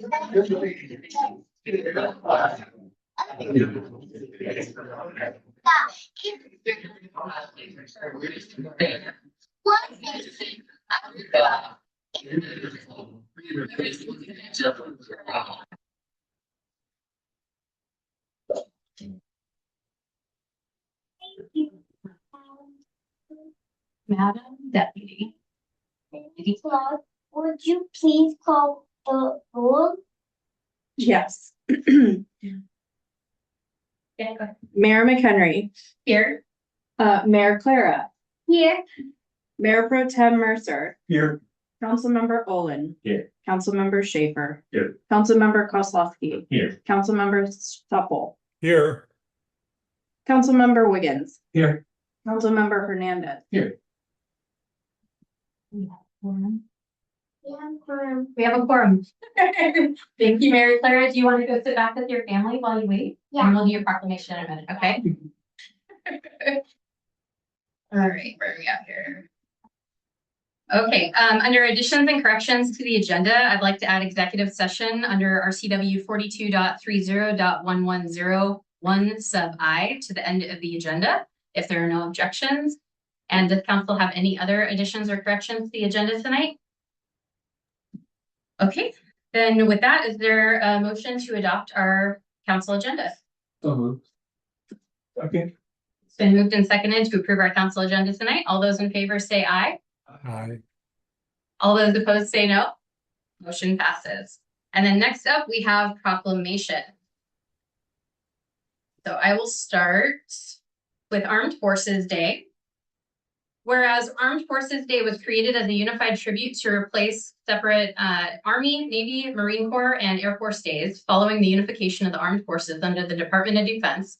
And whereas President Harry S. Truman led the effort to establish this single day of celebration, which was first announced by Secretary of Defense Louis Johnson on August 31st, 1949, and observed for the first time on May 20th, 1950. And whereas President John F. Kennedy later officially declared Armed Forces Day a national holiday in 1961 to be celebrated annually on the third Saturday of May as a way to recognize the citizens who serve in the United States Army, Navy, Air Force, Marine Corps, Coast Guard, and Space Force. And whereas the men and women of our military comprise the greatest fighting force in the world, standing on the front lines of freedom to protect the principles of democracy, justice, and liberty. And whereas we acknowledge the profound debt of gratitude we owe to those currently serving in the active, guard, and reserve forces, whose unwavering dedication ensures the safety and security of our homeland and our allies. And whereas the City of Duval takes great pride in our community members who wear the uniform of the United States Armed Forces, and we remain committed to honoring their service with the highest respect. Now, therefore, I, Amy McHenry, Mayor of the City of Duval, hereby proclaim May 16th, 2026 as Armed Forces Day in the City of Duval, and I call upon all residents to join me and the City Council in expressing our heartfelt appreciation for the dedication of our armed forces. I encourage all citizens to display the flag of the United States at their homes and businesses on this day as a symbol of our unity and gratitude for those who protect our way of life. Great. And next up, we have National Public Week. Whereas the heartbeat of the City of Duval is found in the dedicated hands of our public works professionals, the neighbors who work tirelessly, often behind the scenes, to ensure our families have safe water, reliable roads, and beautiful spaces to call home. And whereas these men and women are silent first responders, answering the call in the middle of the night during storms and working through the rain and heat to protect our community's health, safety, and comfort. And whereas the 2026 theme for National Public Works Week, Rooted in Service, Powered by Community, beautifully reflects the spirit of our team, whose deep commitment to service provides the foundation upon which Duval grows and thrives. And whereas we recognize that every clean park, every safe bridge, and every drop of water at our taps is a testament to the expertise, pride, and care that our public works staff pours into their craft every single day. And whereas it is the character and resilience of these individuals that turn our city's infrastructure into a living, breathing community where our children can play safely and our local businesses can flourish. And whereas this week provides us a special opportunity to shine a light on the unsung heroes and offer them a heartfelt thank you they so richly deserve for keeping our city moving forward. Now, therefore, I, Amy McHenry, Mayor of the City of Duval, hereby proclaim the week of May 17th through May 23rd, 2026 as National Public Works Week in the City of Duval, and I warmly encourage residents to take a moment this week to recognize the public works professionals in our community and to offer their gratitude for the essential and tireless service work they provide for all of us. And I would add, when you see them in town in their trucks, wave, because they like that too. Okay, and then next up, I have a special proclamation in honor of our Mayor of the Day. So Mayor Claire, would you like to come up? Would you like to do it at the table here, or do you want to the podium? I have a table. The table, okay. Have a seat here. Where's the health and beauty of the Natural environment are essential to the quality of life enjoyed by the residents of Duval, and whereas flower gardens and native and rich our community by improving air and water. Yeah. Supporting wildlife and pollinators, reducing erosion, and contributing to the environmental resilience of our region. and Yeah, whereas when something when a tree, flower, vegetable, garden, or a species is a little but mindful meaningful act the strengthen neighborhood of promotes and leaves a listening lesson for future stories and where community beautiful and environment stewardship embody the core vision of Duval's residents who share preserving the nature and full beauty of the valley where and something they provides a chance for people of all ages to connect with nature or community, provide and make a possible environment in through living and caring and where's the city of Duval organize the community of local volunteers, gardens, schools, environment groups, and people who come this time work here to care for parks and trees and flowers and promote of their community. Out there, yeah, therefore I am That's not Amy again.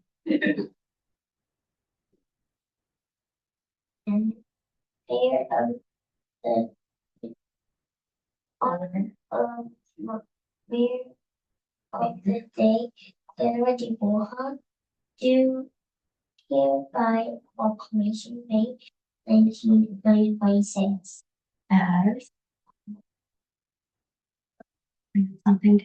something day in the city of Duval and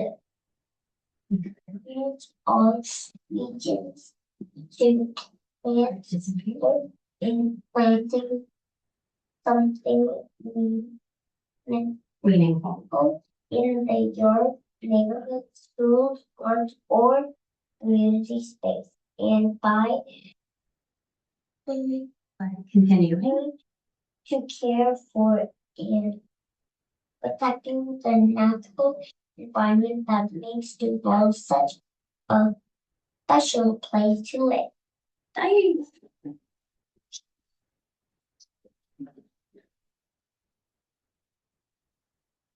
All right.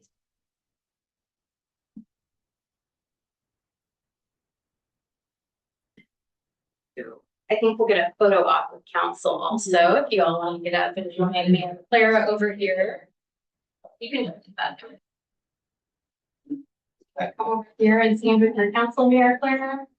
We all want to raise, by the way. That is probably the best time to do that today. Like, if you got it from here, have a good night, everybody. You'd like to declare ice cream night. Yes, I know. Okay.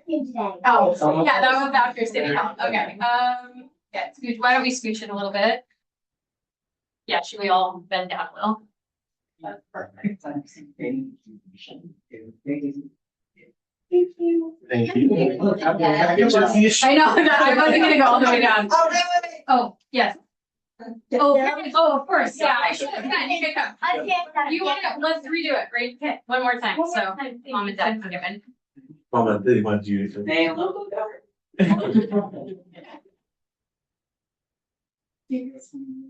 Yeah, you guys should get in here. You don't have to kneel down, Clara, you're good. Hey, Claire, look up here.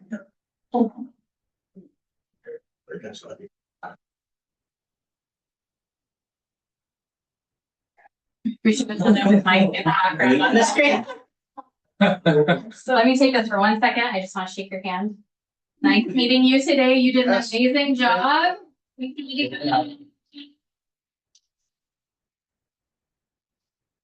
Sarah went around to all of our city facilities with me, the police department, the public works building, down to the public works yard and city hall. And what do you think? Do we do a pretty good job, you think? Yeah. Yeah, okay, that's good. We can all keep our jobs. No, no, thank you. It was nice meeting you both again tonight. Yeah, have a good night. Thank you. Love your shirt. I hope for a. I know. I know. You take it. This is for you. Oh, this is for you. Okay, you get to take. Oh, and there's one more thing I almost forgot. You want your script? You want your script, Mayor Clara? You want your script? Just for fun. And then since your chosen proclamation was Plant Something Day, I got you a packet of seeds. Oh, Okay. You don't play. Okay, so I thought it was a pretty safe bet. All right, thanks you all. Thank you. Good job, buddy.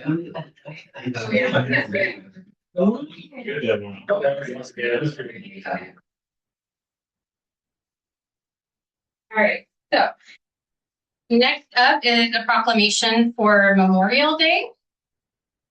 Whereas Memorial Day was first observed as Decoration Day in 1868, a time for the nation to decorate the graves of those who perished in the Civil War with the first flowers of spring, beginning a sacred tradition of remembrance that continues today. And whereas in 1971, the United States Congress designated the last Monday in May as Memorial Day, a federal holiday dedicated to mourning and honoring brave men and women who gave their last full measure of devotion while serving in the United States Armed Forces. And whereas we pause today to remember that the peace and liberties we enjoy in our beautiful city of Duval were bought at a price, secured by the courage of those who set aside their own safety to protect the dreams of others. And whereas we offer our deepest compassion and support to the Gold Star families of our community, the parents, spouses, siblings, and children who carry the heavy burden of loss every day with quiet dignity and grace. And whereas it is our duty as a community to ensure that the names of our fallen heroes are spoken with reverence, their stories are told with pride, and their sacrifices are never forgotten by the generations that follow.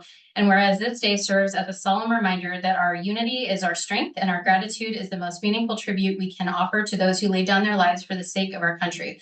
Now, therefore, I, Amy McHenry, Mayor of the City of Duval, hereby proclaim May 25th, 2026 as Memorial Day in the City of Duval, and I warmly encourage all residents to find their own meaningful way to honor the fallen, whether through a moment of quiet reflection, the sharing of a story, or a simple gesture of gratitude for the peace and freedom we share today. And then just a point of privilege for council, for myself, there was a proclamation that I was supposed to go and deliver, and I got violently ill and could not attend. And this was actually the week before the week of the State of the City. So that was that time frame. And so this person is here tonight because this is actually a member of our community. And so if you don't mind, I would like to welcome them up to the podium up here. This is Patricia Chapman.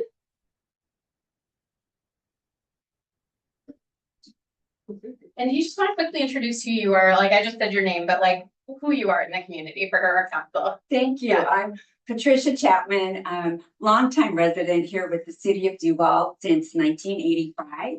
In 1983, Mayor Glenn Kuntz awarded me the key to the city for my work on writing the comprehensive plan. I was on the Planning Commission that year. My section of one of the items that I wrote in your comprehensive plan is the adult entertainment ordinance. Ray Buren and I wrote it, and I was the church secretary at the time, so it was a hoot.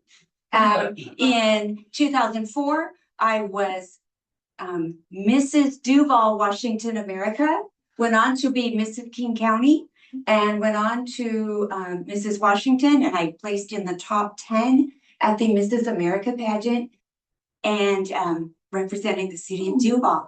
I'm here tonight because I am member of the Rotary Club of Duval. Some of us are here tonight, and the Rotary Club of Duval has been a part of the City of Duval here since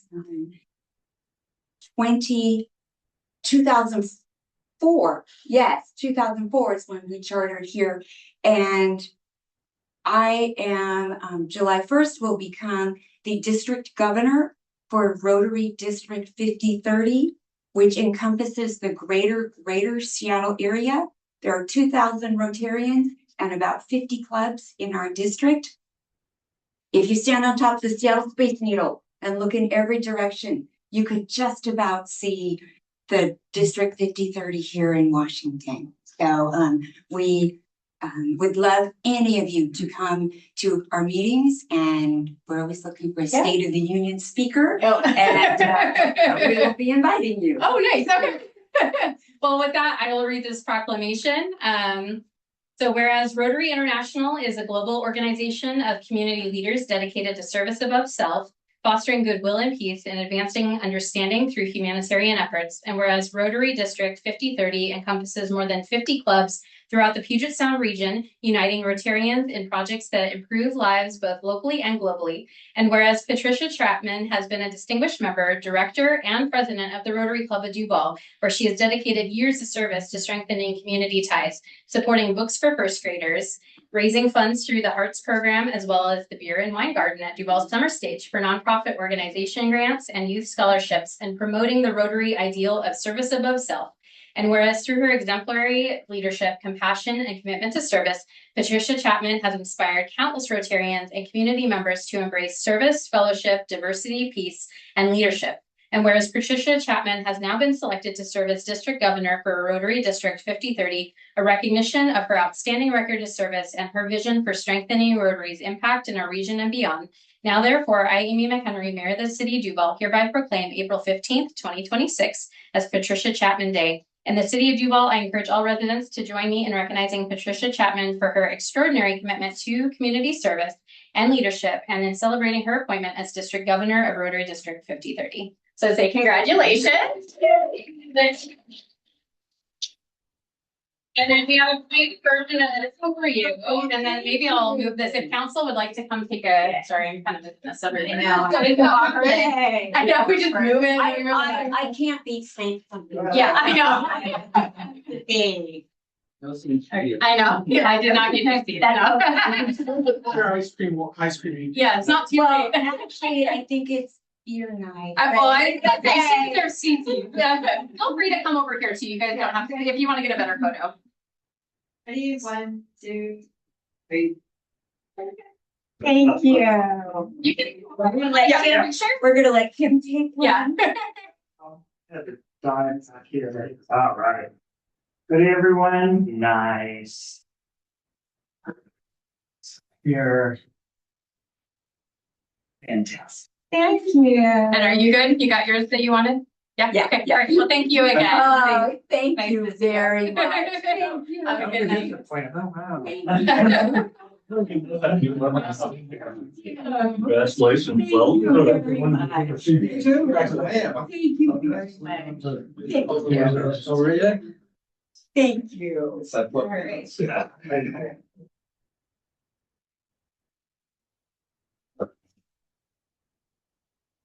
Great. That was the most. And you have the, okay. Okay, so next up we have comments from the audience. During the public commentary period at city council meetings, individuals have 3 minutes to speak and representatives of organizations may address the council for up to 5 minutes. Before presenting, kindly disclose your full name and city of residence. Each speaker and all remarks shall be addressed to the city council as a body and not to individual members of council or staff. The city strongly advises submitting verbal comments in writing to expedite subsequent correspondence. Please submit written comments to the city clerk's office by noon on the meeting day. Address them to P.O. Box 1300, Duval, Washington 98019. Deposit them in the City Hall drop box at 15535 Main Street Northeast or send them by email. The City Council, its boards, and its commissions accept public comments only from in-person attendees at the meeting. The council does not accept handouts or printed material during public commentary sessions. Information intended for the mayor or the city council shall be directed to the city clerk, who will disseminate it following the submitter's instructions. Upon receipt, the city clerk will receive written public comments and subsequently furnish them to the city council or the relevant board or commission. However, written comments will not be presented orally during the council or applicable board or commission meetings. Any written comments received after the noon deadline for written comments will be shared with the city council at the next council meeting as a part of the city clerk's report. And with that, do we have anyone signed up for public comment? Yes, we do. First who has signed yes for public comment is Randy Boniker. Claudia, and feel free to give us your name. Thank you, Mayor, members of the council. I'm Randy Banneker. I'm here on behalf of the Seattle King County Realtors. And I wanted to pass along some comments on the sign code update that you'll be discussing this evening. A couple weeks ago, one of our volunteer leaders, Michaela G, spoke to you and kind of conveyed some of the rationale for our interest in the use of traditional real estate signage. And the bottom line is it's because it works. Even with phones and technology and all that stuff, signage really helps speed the transaction, which is good for buyers and sellers. It's also good for the city because you get some REIT collection as a result of that. There are two chief types of real estate signs that you see, you've seen throughout your life. The on-premise yard arm signs, those signs just note, they note the house that's for sale. And those signs are up for the duration while that house is for sale. The second are open house A-board signs. These are 4 square foot A-board sandwich board signs that are typically 4 of them or so are placed in the right of way, out of the sidewalk, out of the improved area. And the goal is to direct people to the open house. And that open house is typically about 3 hours, usually on a Sunday afternoon. Those signs are collected afterwards. Those both the on-premise sign and the A-boards are very durable, made of heavy materials, and they're expensive. So real estate brokers have very much financial incentive to get those off the street when the open house is complete. The current draft code, in my reading, allows only one A-board, and that makes it tough to have those things work and direct people to the open house, particularly in jurisdictions like yours, where it's not always intuitive for someone from out of town to follow an address and not always reliable to follow your phone. And so we're respectfully requesting an additional 3 signs, just the A-board signs, for a total of 4. And I'd just like to note too, that while our signs are commercial in nature, the speech is commercial, we're different from a lot of commercial signs in that the thing that's for sale changes with every transaction. It's not like a fixed business where people can get into their heads where this place is, and it's kind of intuitive. We've worked with cities throughout King County as they've updated their codes to comply with the Reed versus Gilbert Supreme Court decision. All are a little bit different because they have to conform to their codes, but all have kind of landed on a place that's comfortable in terms of our ability to continue to use traditional real estate signage without the city opening up the floodgates for everyone, other types of signs, unless they are seeking to do that. Some are actually. So I then, just in closing, we'd like very much to work with you to land on a code that works for our folks and also protects the amazing look and feel and aesthetics of the city of Duval. Thank you. Next we have Stuart Anderson.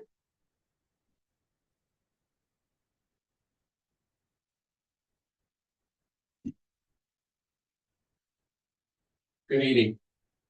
How are you guys tonight? I was gonna bring a message from Carnation, but I don't think I will. They said to make sure, the mayor said, make sure you tell them that we're #1 in 425. So. I they can think that. They can think, there you go. There you go. Rigged. I'm Stuart Anderson. I'm with the Federal Emergency Management Agency, FEMA. My job with FEMA is intergovernmental affairs. That's a big word for, I'm a liaison to local officials during disasters. We're currently working the disaster from the flood in December. There was a big gap between when the disaster happened and the declaration. Hopefully that doesn't happen again. We got there was a big pause for all of us to go out and work. I'm a reservist. I'm not a full-time FEMA person. And you could tell when stuff changed because there was 5 or 6 disasters that happened, or declarations that happened. Boom, all at once. I'm just here to let you know, fill you in a little bit. You've probably been getting some emails from me. That's the Stuart Anderson, if you recognize the name. And I will continue passing that information on to you. You've had nobody in your zip code, that's how they tell, register with FEMA. So that's a good thing.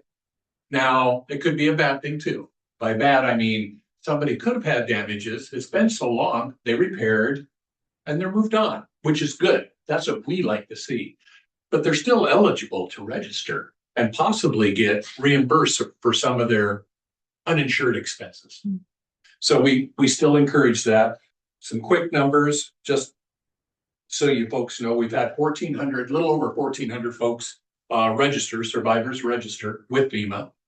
And so far, under our individual households program, we've delivered just over $6.4 million to the state, to individuals in the state. And under our housing assistance, just over 3 million. And in the county itself, we've had 374 folks, survivors that have registered, a little over 1.6 million in the individual housing program, and housing assistance, just over 893,000. So that's money that has gotten out back to the survivors that did register and did qualify. The money that FEMA does is a grant. It is not a loan. We do encourage businesses that have suffered losses to go through the Small Business Administration. That is a loan, but it's an extremely low interest. And we really encourage businesses to do that, to look at it. No one says they have to take a loan, but to look at that. And that process is also, if someone suffered a catastrophic, a large amount of money, this costing them, they can also go through the Small Business Administration. You don't have to be a business. You can be a homeowner and go through that also. Other than that, we just want to encourage people to register. The deadline's coming up of June 10th, and that's about it. And within the next couple of days, I'll send you some information. We should have a fact sheet on if someone has suffered crop damages, which I know there was some here in the valley. So I'll be passing that on too, so that they have avenues to seek to help them out. And I thank you for your time. Thank you. Is that the end of how many? Yeah, I got to say yes. Yeah, is there anyone else in the audience who wants to give public comment tonight? No, all right.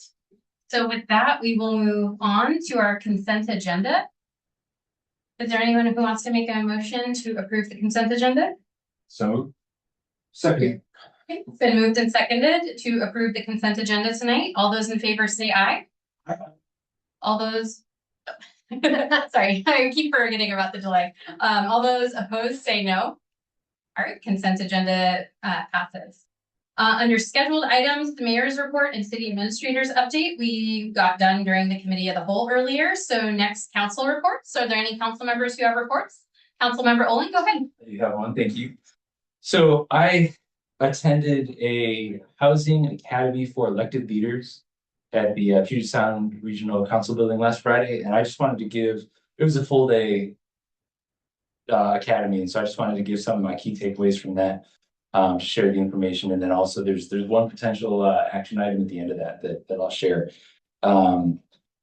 So the academy is essentially a series of panelists, and the panels were made of NGO leaders, architects, developers, academics, both from several universities actually, city planners, construction professionals, lobbyists.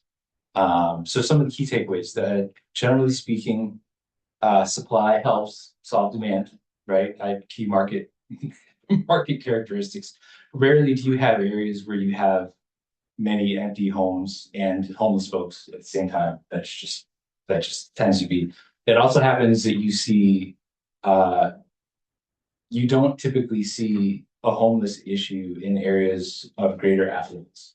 And so you don't typically see homeless problems in areas like Detroit or Flint, but you see them in San Francisco and Seattle. So I thought that was an interesting issue. So smart, affordable housing initiatives typically leverage a three-pronged approach. Create the supply, then find ways to subsidize the development or acquisition of affordable housing, and then have programs in place to help afford the ongoing costs, because that is where things fall apart often, right? When you have people that move in, but then they can't afford to maintain the place, and then all of a sudden they're in foreclosure, and so then the chain is broken.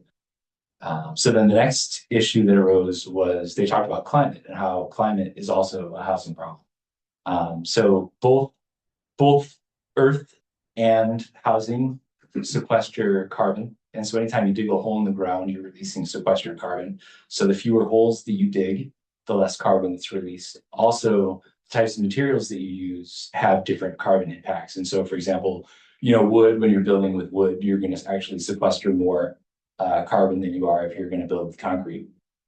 For example, you also want to consider things like transportation to build sites. And so if you're building in sprawl, right, as opposed to building in one concentrated area, you have a lot more transportation to and from. So that stands both for building, and it also stands for residential, right? So when you have residents driving to and from a sprawled community, you have a much greater carbon footprint. And so that's why sprawl is bad, and that's why developing concentrated around transportation centers, generally speaking, is a good thing. One slide, did you by chance get that? So one slide that they showed was pretty evocative. I don't know if it was one or two. So there's two slides here that I wanted to show. So one of the interesting things that they presented, this was one of the architects presented this, and he was on, I can't remember if it was like the Washington Building Commission or the Seattle Building Commission, but so he was showing this, and residential zoning tends to do this a lot, where you have, neighborhoods of townhomes or houses, and they're built, with minimal lot lines, and they are tending up right next to each other. And so there's no room for trees. It's not pretty. When you look out the windows, you don't see anything.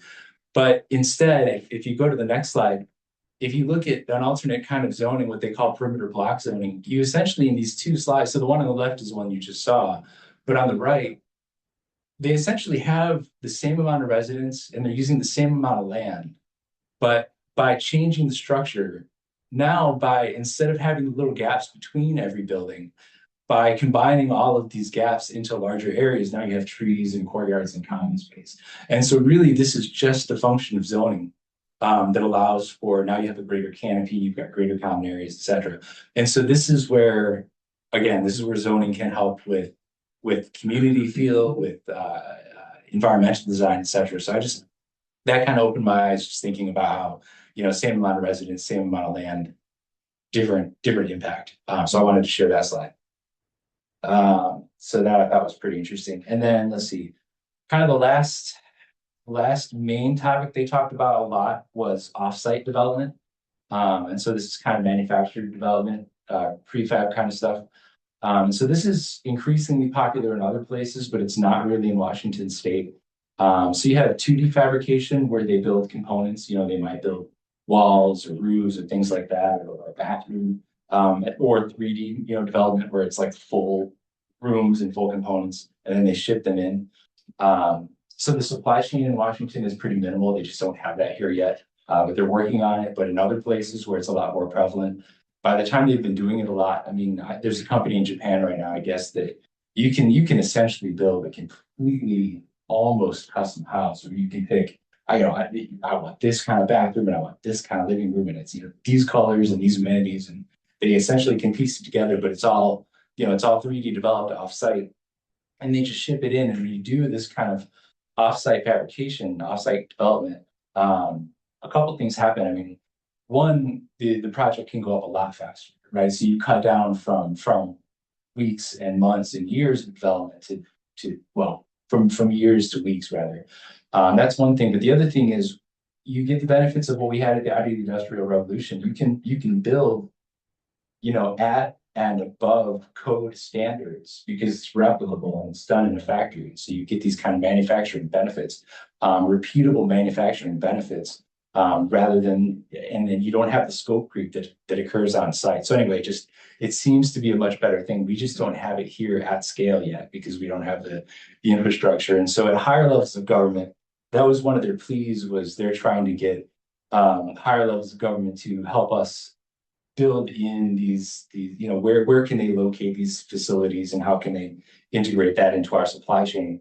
For the local levels of government, what they're asking for is for us to really simplify regulations to make it easier for projects to go from, you know, permit to approval and get through that pipeline more quickly.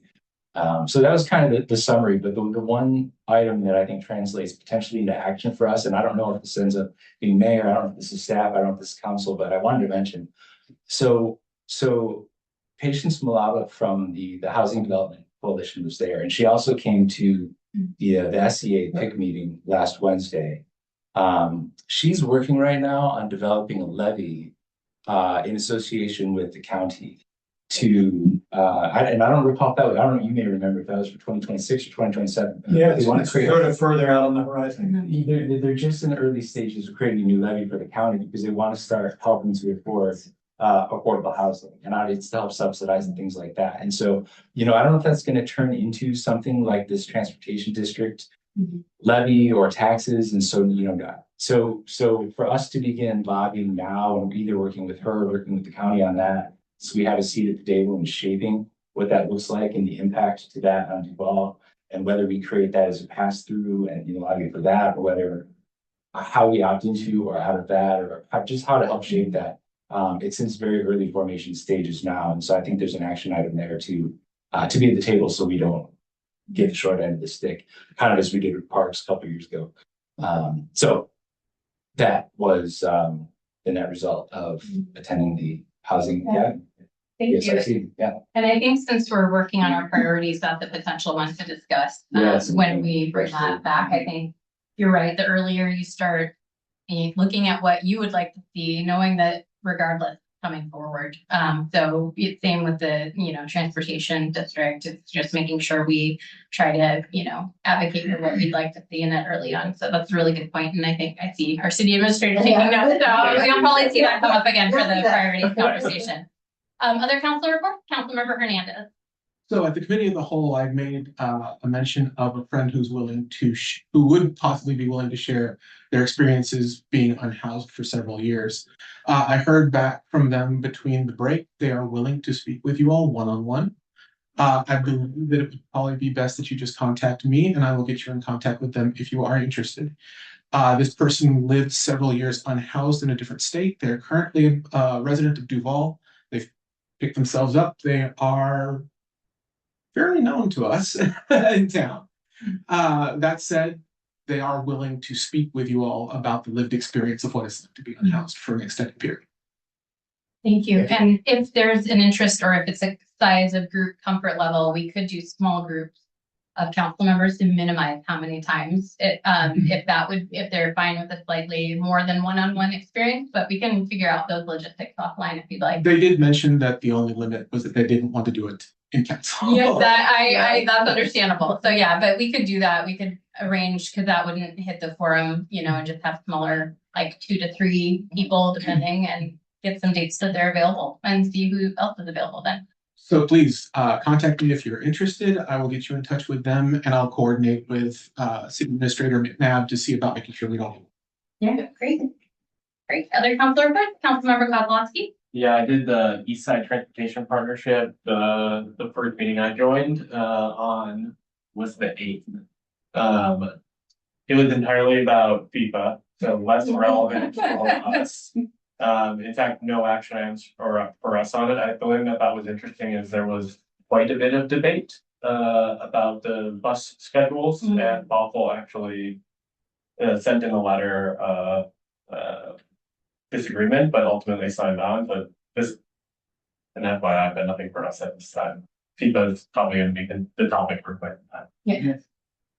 All right, thank you. Mayor Pro Tem Rosen. And then the only thing, only because Councilmember Olin mentioned it, the sort of the update on the PIC. We had yet another go at the King County letter of the emergency response for wastewater, which fortunately, Duval is not directly impacted, but I think we were able to support, some of the broader jurisdictions that are impacted. But the one piece I just wanted to sort of add on around the housing discussion, because it had been rescheduled since we had another letter that we needed to update. We never actually got to the housing presentation, so it was welcome that she came back.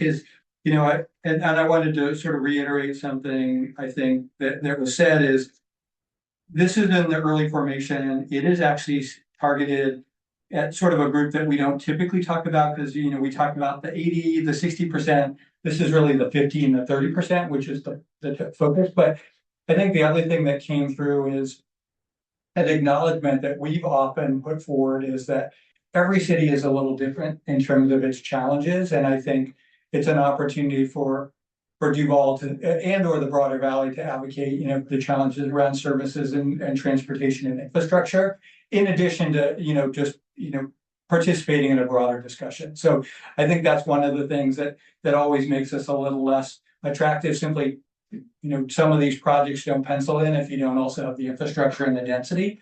But I do think we can add our perspective to that.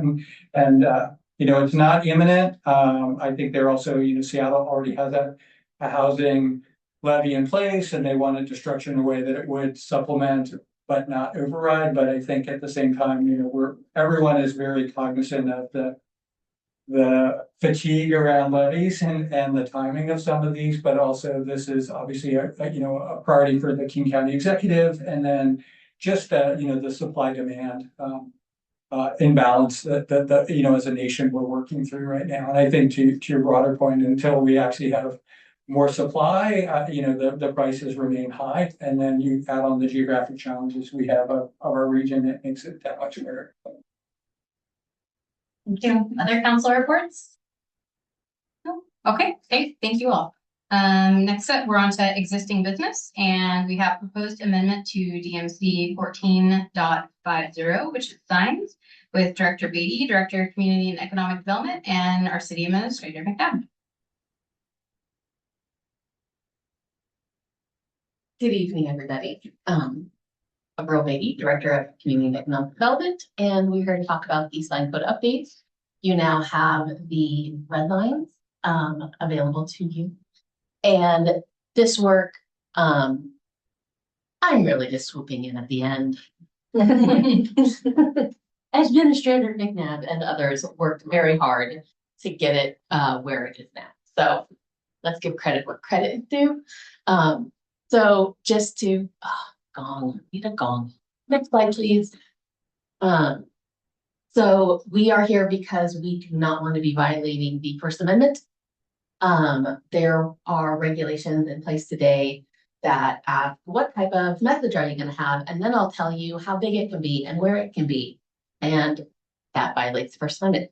So in order to be legally defensible, we are switching things around to say, instead of telling you what you want to say, I'll just let you know how large it can be and where it can be placed and all of those regulations. So we're taking out what the messaging is and we're focusing more on the form of it. This is upheld by the courts. This cleanup, this phase is just to really look at those things were problematic within the temporary sign regulations. Please jump in if I get any of these details wrong. And then there's some inconsistencies within the code that are also being cleaned up. This is an initial fix to address this specific issue. So the policy window is like relatively narrow in this work that's being done. The sign code in and of itself is ripe for improvements otherwise, but that's not what this phase is. So as we go through this, as you have ideas for things, as you look through the code, we are compiling code amendments that should be pursued or that we want to pursue as a community. So anything that comes to mind as you go through this, even if it's not part of these amendments, send me an email, let me know, and I can gather all the ideas for next phases that we'll be doing once we get through this mountain of work. Next slide, please. So we're shifting to be content neutral. And we are looking to streamline some of the temporary sign regulations. And we're also taking mural signs out of the temporary category because they're not that temporary and they are being placed in their own section and will be regulated accordingly. So this is more of a form-based regulation. And in addition to updating the temporary sign regulations, we are also going to be creating a new banner sign policy. And we'll get into that as well. Next slide.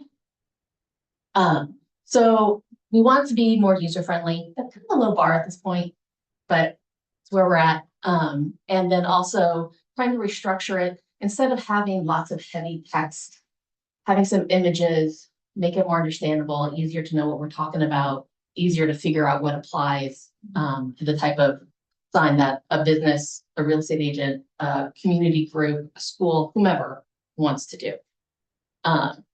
Next slide, please. So murals, we are going to be regulating them as the visual art that they are. And generally, murals are considered to be art. They are a form of expression. They are not meant to be commercial messages. If someone wanted to cover this up with a Coca-Cola logo, that would be a commercial message and hopefully would be never happen because this sign is delightful. Next, please. So things that we're not changing the categories of permanent signs. Hopefully we can do that in a future round. Permanent sign regulations, all of these are things I would love to change in a future round, but they're not in this policy window today. Next, please.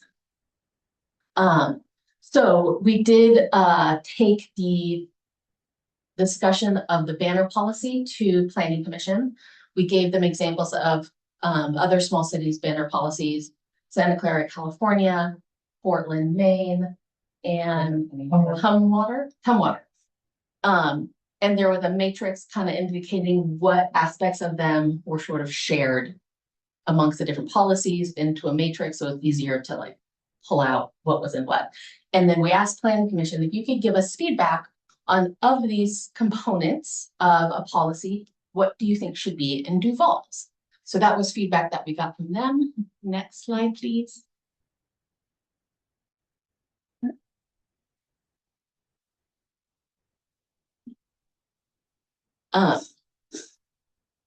I got my slides mixed up. Sorry about that.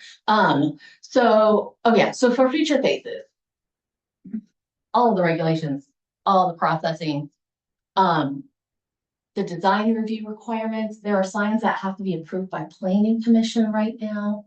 It feels like a lot of process and a lot of staff work and a lot of delay to the applicant, things we all want to reconsider. And there's a lot of departure from standards that are not just in the sign code, but in like the rest of the code. If we want to have so many departures, then maybe we need to have our code written differently. I like having things be objective. I like things being concise. I don't want to have a magic wand to wave things. So we want to try to nail down regulations so that these aren't necessary. Next, please. So for banner signs, you all know what banner signs are. So when we talk about banner signs, we are talking about the ones that are in the public right of way, either like on a fence, the posts over the street. Next slide, please. And they promote events. They celebrate all parts of our history, our culture, our city. They are also something pretty to look at. So this is what we have as the purpose of banner signs, to get those messages out. So perfect. So who can do these? These are not-for-profit entities. It's the city, it's schools, nonprofits. And the idea is that these are messages that are to the entire community, non-commercial, non-political, to promote events, to promote whatever we're looking to promote as an entire community. In the public right of way, and also when can they be there? So we want to make sure we've got guidelines in place. How long can a sign be up? How much lead time do we need? I really don't want someone coming up to me with their banner sign saying, can you please put this up tomorrow? But I don't want to tell someone, you need to give me 6 months. So we need to find a happy medium that's reasonable for everybody. Next slide, please. So the Planning Commission's recommendation, they liked it that it be city-sponsored events, not necessarily just city events or city-funded events, but something that just has city sponsorship. And that it be for things to be listed as either, not all. They don't have to be all of recreational and cultural, athletic, educational, entertainment, or social services. It could just be one. And then the restrictions, the non-commercial, non-political, non-religious. We did agree that we need to define religious or non-religious, just to be super clear about what we're trying to achieve. And then for administrating the first come, first served basis, it should be events that are of no charge, that it's for a public school, a public agency. There was discussion about what if it's a fundraising event? Did we want to get to the specificity of no charge, but maybe there's donations? But what if it's like the firefighters pancake breakfast and there is a charge, but it's going to a nonprofit? So there was some discussion about the nuances of what this type of sponsorship from the city would entail. So that's something to noodle on. Please. And then additionally, along with the discussion of nonprofits and public agencies, if it's a nonprofit, do we want it limited to the city of Duval? Do we want to limit it to the greater Duval area, Snoqualmie Valley? Like, where do we want to have a line for who would be eligible? for such banners. Next, please. So you've got a lot to think about. If you, as Administrator McNabb has already given you a heads up on, we have a long weekend coming up, which means we have a short turnaround to the following city council meeting. But we know that you are all up for the challenge. So if you could please let us know if you have any feedback, for sign code specifically, if you could email Cynthia, because her and I are going to be ships passing the night next week. I'm off Tuesday, Wednesday. She's off Thursday, Friday. So we're gonna make some magic happen somehow. Yeah. And then we'll be doing some engagement with local business owners, with realtors. We've been hearing about some challenges through the mayor's small business roundtables, challenges with like placing signage and things to that effect. Some of those might not be this policy window, they might be for future work, but it's all still feedback that we need to get. And then we'll be coming back on June 2nd to go over all the feedback that you're going to be providing us. Next slide, please. Any questions? Mayor Pro Tem? Just sort of a one question, just sort of circling back to the realtor piece. I know the A boards and sort of the draft, the red line was limited on one. The other sign is obviously the stake sign, which is more around, distribution of a right of way, so many per right of way. I know one of the challenges we have with the A sign, and maybe this is an area of clarification, is it's the control neutral in terms of like open house, which is sort of generic. But those A boards can also be directional. And I know typically a lot of times, so maybe that's one of the things I think we need to revisit is not getting into too much of the content, but it could be like, as you said, guiding you to the open house versus sort of a promotional advertising and how we sort of split the difference. But, I know there's probably been input and you've looked at, I imagine the city administrator right now, other jurisdictions as well, for example. So. Yeah, I think the stake signs is one that if you are having kind of an area of concentration as we continue to deliberate on this, something for us to really look at. I will tell you every weekend, I didn't do it this Sunday just because I was running late. But we have particularly developers just blanketing our right away with stake signs for real estate. And I am particular about the area in front of City Hall. So if I see it, I will pick it up and bring it to City Hall. I was running late on Sunday, so I didn't bring particular developers in, but it's gotten worse. And on the weekends, the city looks littered. And it's just, but if council could give direction on that, it would be greatly appreciated. Other questions or comments? Councilmember Owen? To that end, are there, once written into code, is there enforcement such as fines, penalties, etc.? Okay. It would then be turned over to code enforcement. Okay. Councilmember Wiggins? If we can go back to the slide that talked about city-sponsored events, I wanted to make sure I understood how to read that. I didn't see schools mentioned on there. Are we saying that Cedar Crest had some sort of musical play function coming up? They would not be allowed to put a banner up? Schools are on there. Yes, schools are on there. I was trying to squeeze a lot of information from the matrix. So I saw schools earlier, and then I didn't see it mentioned here. So any sort of educational. Yeah. So whether it be something to teach or a teaching institution. Okay.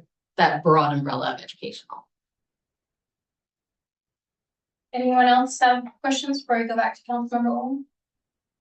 All right, go ahead, Councilmember Olin.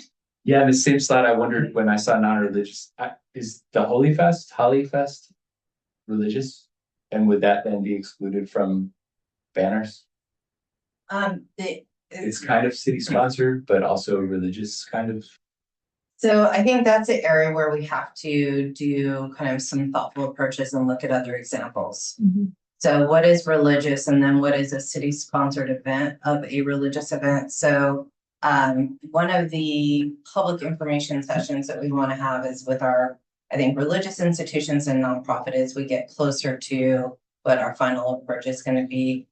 So I will tell you that we have had some banners this year that aren't technically grandfathered in, but we allowed to go up this year that wouldn't meet this criteria.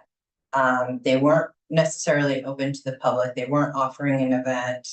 They were promoting their religious services without also being attached to a free community event. So I think we do need to think about, as we look at this particular thing, like an Easter egg hunt.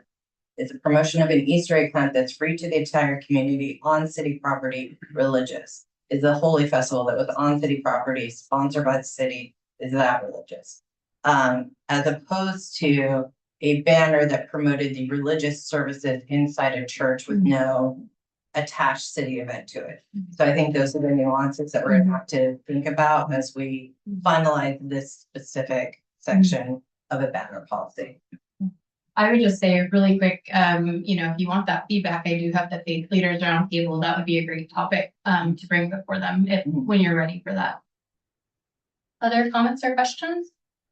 Councilmember Kozlowski? And just to confirm, my understanding is because we do charge for banners, so this year is now we'll get back, right? Event, whatever. I see. Yeah, so there is a city fee for service for installation. The city does install. We don't make people like, climb on top of each other to put the signs up. So it's all the city. We do require that we have a banner provided that's in good condition, not torn, so that it's not a safety hazard over the roads. And then people get their signs back when they're done.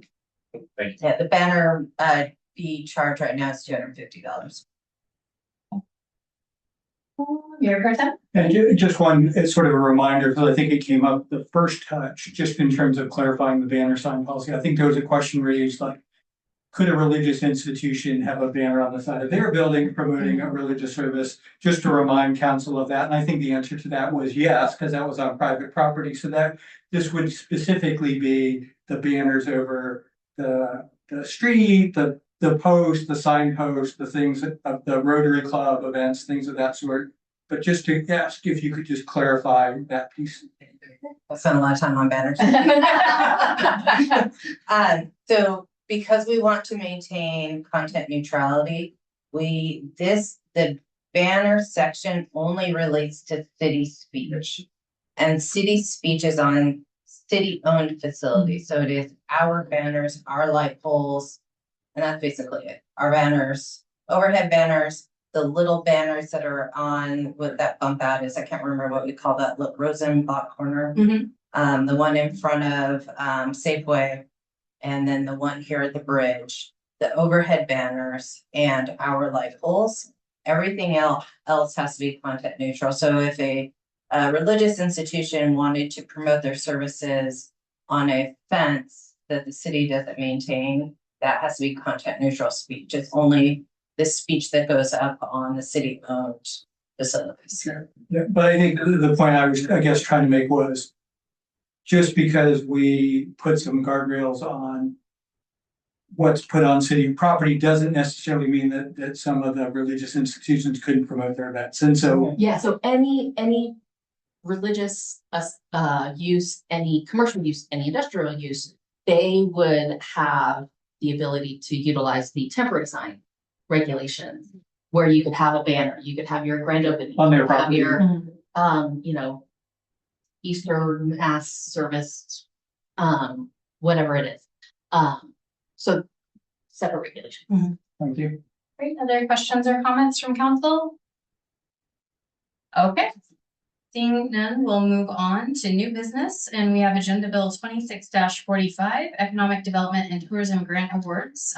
This is discussion/decision with City Administrator McNabb. And then just quickly, are you going to bring up your email and you also sent it? Or okay. Good evening. So I do not have a presentation. The agenda bill sets for the recommendations that we received for the 4 applications that we received that were considered by the subcommittee, which was Polanco Sports, DFA, March of the Vegetables, and the YMCA. So the subcommittee met and made recommendations to be considered tonight by the full council. They're fairly self-explanatory. I'm sure the subcommittee members would be happy to discuss more. And then today I sent an email, this morning we got an additional application that was not reviewed by the subcommittee from the Chamber of Commerce, requesting $4,000 for, Light Up Duval, the lights that go around the banner poles. And so, potentially you have two items of business. The first would be, discussing the original agenda bill and the recommendations as proposed. And then your second item of business on this topic would be if you want to make a motion to amend that agenda bill to consider and deliberate over the chamber's. Can I say one quick thing too? I just wanted to let them council know that I encouraged the late application. I knew that the deadline had passed, but I had heard the ask and said, you know, we do have this process and to go ahead and just send one in because you never know and it'd be up to council to talk about that. So Councilmember Wiggins? You make the motion? Yeah, go ahead. All right, I move to approve Agenda Bill 2645, approving the Economic Development and Tourism Grant Committee recommended awards to the organizations outlined in the agenda bill. Seconded. Okay, it's been moved and seconded to approve agenda bill 26-45. Discussion? Councilmember Schaefer? Do we somehow need to make a amendment to include?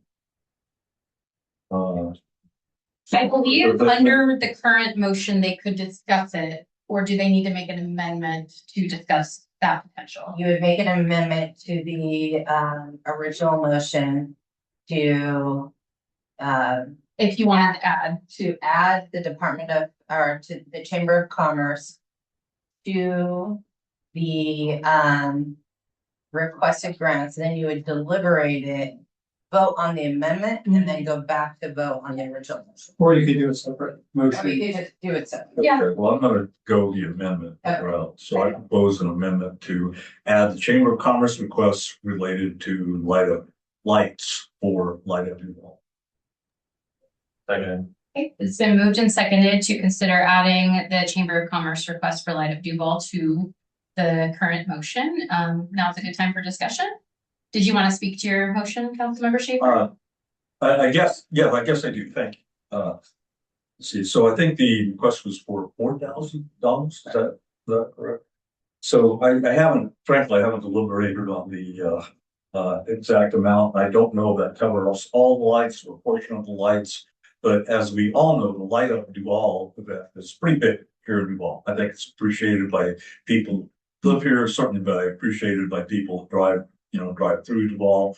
I believe it helps advertise Duval as a place to come visit, not only during the holidays, but it gives people's notice for other times of the year as well. So I certainly would be in favor of some amount. Like I say, I'm not settling on the $4,000, but I would favor putting something into this. Councilmember Kozlowski, did you want to speak to your second? I agree with everything you said. Okay, Mayor Pro Tem Mercer? The only, and it's not, again, I'm not sort of pushing back. I think it's the only piece here, and given this is sort of a city-sponsored event, it seems basically a wording so that they can buy lights to then basically we're granting them funds to provide lights versus actually having the city purchase lights for the event. That's the only piece that I struggle a little bit, not the end state, but in terms of who actually owns the lights, who would install the lights, and so forth. Do you want to, or, okay, go ahead. So historically, Light Up Duval is actually two events. So one event is the Chamber's event, and it all kind of happens as a piece of a whole. So the Chamber has taken on the light poles and it's not a parade technically under our, the procession. Yeah. The Chamber has handled the procession. At the end of the procession, the city takes over everything and we do the rest. And so it's this bifurcated event that is co-sponsored by the Chamber and the city. Yeah, and I would add on their application, so, and I know part of this too, because I go and help string up the lights every year with my family. They tried reusing them last year. which is why when you went down Main Street, Duval was kind of half lit up. They tried, because people were upset that they were just getting rid of them each year. But I mean, even though they tried to buy like higher quality lights last year, or the year before, sorry, this last year when they reused them, some of them just immediately burnt out. Because keep in mind, they are, what is it, like 4 or 5 months that they're actually on the light poles, because they put them up in end of November, I think, and then bring them down in March, early March. So they're up quite a while. So one thing I would say is, I think it's great for economic development, of course. Yeah, 4,000 is their goal for their fundraising campaign they have going on. But I also recognize they've tried to go further, and now recognizing they can't just reuse lights, they have to kind of start over. And the businesses do, the 2 main businesses that run this part for the chamber, they'll essentially just buy them out of pocket to make it happen. So one thought is just whatever council feels they would want to contribute. If you want to contribute, that's up to you all, but just want to give that little bit of context too. If you're, yeah, go ahead, Councilmember Wiggins. Do we need to ask as a council member where these funds are gonna be coming from? Because I want to make sure we're not taking away from the 4 that the subcommittee has already approved. I want to make sure we're not pulling anything from those.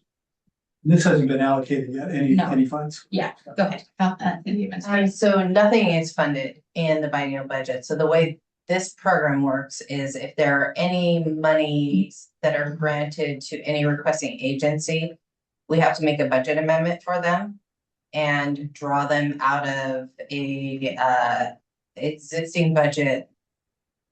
There is typically, we have taken money that has been granted by Council for Economic Development and Tourism out of the strategic fund.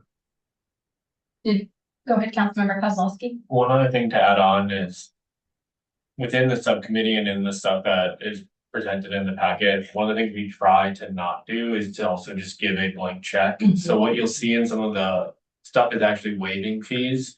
So technically those 4, I believe in there, we're not actually spending money, we're just waiving a small amount of revenue. So this would be the only one that I'm aware of where we would be potentially cutting a check.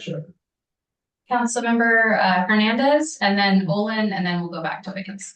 Just a clarification.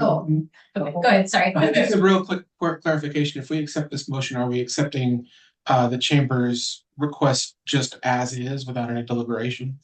The current motion was to add the chamber to this agenda bill. I did not hear a number amount. I believe that would be, if it passes, then it would be, would we need another amendment to add an amount? Maybe, possibly. If you want to amend the 4,000. You're limited to 2. Yes. Limited to 2. So we could do one more, 2. Okay.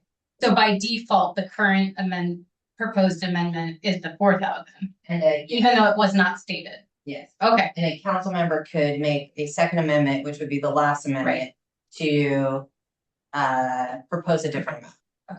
Okay, Councilmember Olin, and then we'll do supple, and then we'll go back to Wiggins. Okay, I hate to do this, but I feel like I have to. I feel like I should offer some voice of resistance.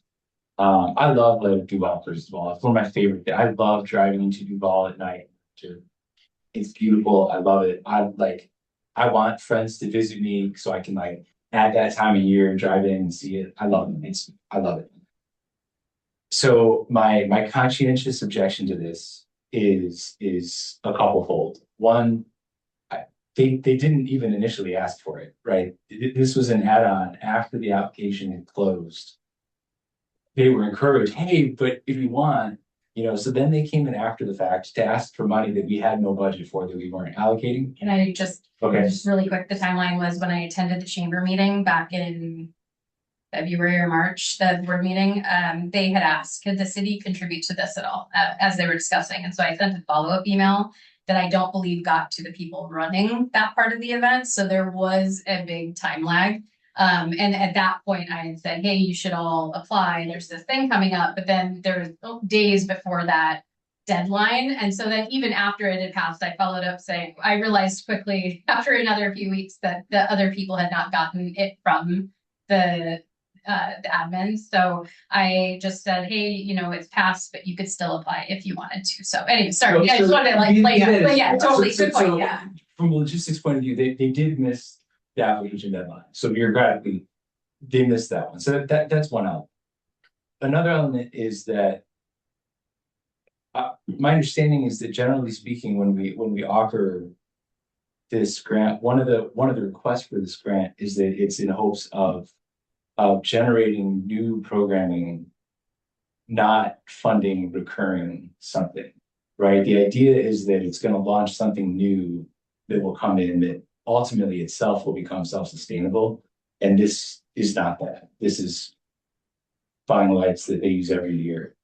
The third element that kind of drives me away from this is that when I look at their financials, their projected budget for this year, they had, was it $8,000 or $12,000 in their budget as a surplus at the end of the year. So they have the money to buy the lights in. And so, you know, they didn't ask on time. This doesn't satisfy the criteria for the grant, and they've got the money anyway. And we didn't have this money budgeted. It wasn't part of our budget. Just for a city that is entering into a budget cycle where we know things are going to be tight, where we know we're going to have to make cuts or raise taxes or both. It seems like this is not that hard of a place to practice fiscal discipline. I hate it. I love Light Duval. I want the lights there so bad. I hate that. But and I really appreciate that the subcommittee found ways for all of the other grants to really just be waiving permit fees and things like that. That's great. I totally support that. So anyway, I wanted to voice that. I want to support the event. I feel like it's not the right use of funds. Again, especially because they have the funds, they were late, and it's not a sustainable thing.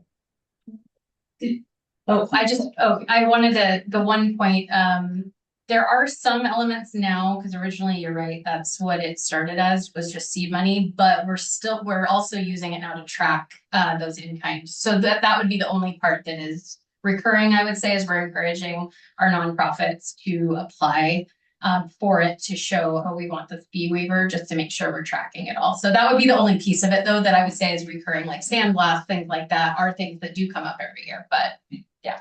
Councilmember Supple? Yeah, I guess I know the answer, but this is a one-time, if this amendment's approved, this is a one-time contribution, I guess, to the Chamber of Commerce. Is that right? I mean, they will not be expecting to come back every year with another request for $4,000. Or is that my assumption is correct, or is that wrong? I believe yes, but likely many do come back, but I would turn it over to our city administrator to answer. I think it's worth being transparent that our nonprofits, while I think policy is relatively clear, have not taken the direction that it is a one-time seed money program, and the same nonprofits come every year and ask for basically just sustaining their existing programming. I think it's worth being transparent about that. Councilmember Wiggins, I feel like, did we come back to you or no? No. Yeah, go ahead. If we did not approve the amendment proposed by Councilman Schaefer, would the light up of Duval still happen? Well, I can't answer that, but I would think likely, yes. I mean, they've been able to do it, but I mean, I shouldn't answer that for the nonprofit, but I've seen it happen year after year, so. I thought I heard that the city also does some sort of lighting as well in partnerships. I wanted to make sure I understood that the light is still gonna happen. Yeah, so in this biennial budget, the city budgeted to replace our lights. So we do all of the lighting in the park, in Depot Park. So we budgeted, I think it was $30,000 in this biennium, which I thought was great that you could see Duval from across the valley. Those green lights that looked like a tree from across the valley were new lights this year. And all the lights in Depot Park are the city lights. Everything on Main Street is the chamber program. Councilmember Kozlowski? If we try to pivot it to something like we've done with the other grants, we're already storing like, the operations for what the chamber is doing today. Is there other ways that the city could help? Obviously waiving banner fees, I assume they would do that or taking part in the one that's already going up for the city. But where do they store the lights? Like what other avenues could we potentially extend a hands on? That doesn't mean cutting a check. Yeah, well, I don't know the answer to that fully, but I do know that a part of this is they discovered this last year. They cannot store the lights and reuse them because they are out significantly longer than, for example, our lights for the Light Up Duval events that happened. That the lights this last year, half of them were working, or if they were all lit up, they died after a few weeks. And then at that point, I don't know if anyone else has done it, but once you string them up there, it would be a lot of work to try and figure out what's not working and get them down. Though the volunteers certainly do go around and check fuses and try to repair them, but so yeah, yes, if that was the case, but they're getting used to a point that they've recognized they can't reuse them even 1 year after they just were all half burnt out. So, Mayor Pro Tem Mercer. And sort of on that same vein, again, understanding a little more in terms of the July contract. The one approach that I potentially could think, because they referenced Matt and others that, have helped with other programs, some matching, where they raise the funds, where they acquire and we do some match or something of that sort. That would be the closest compromise that I could think, understanding that they do have to replace, but so that we wouldn't be fully funding the light, they would have skin in the game, they'd have to raise the funds and then they submit. I think we've done that with other grants where they've submitted receipts and then we've matched the funds. That would be another approach that, again, we're talking. This is not the motion that's on the floor today, but in terms of options, just to put that out there. With a cap, I'm sure. Yeah. Other comments or discussion? Oh, sorry, Councilmember Supple. Yeah, let me try something here. It's part of the Robert's Rules of Order where to close the discussion, I think I have to say I move the I guess I shout question to end the discussion. You want to call the question? Call the Okay. question. That's what I'm Okay. doing. Yeah. So the current motion or amendment on the floor is to add the Duval Chambers request to the overall motion, the agenda bill. And that defaults to what their request was, which is $4,000. So since the question's been called, we do have to vote on it without further discussion. I just want to make that super clear.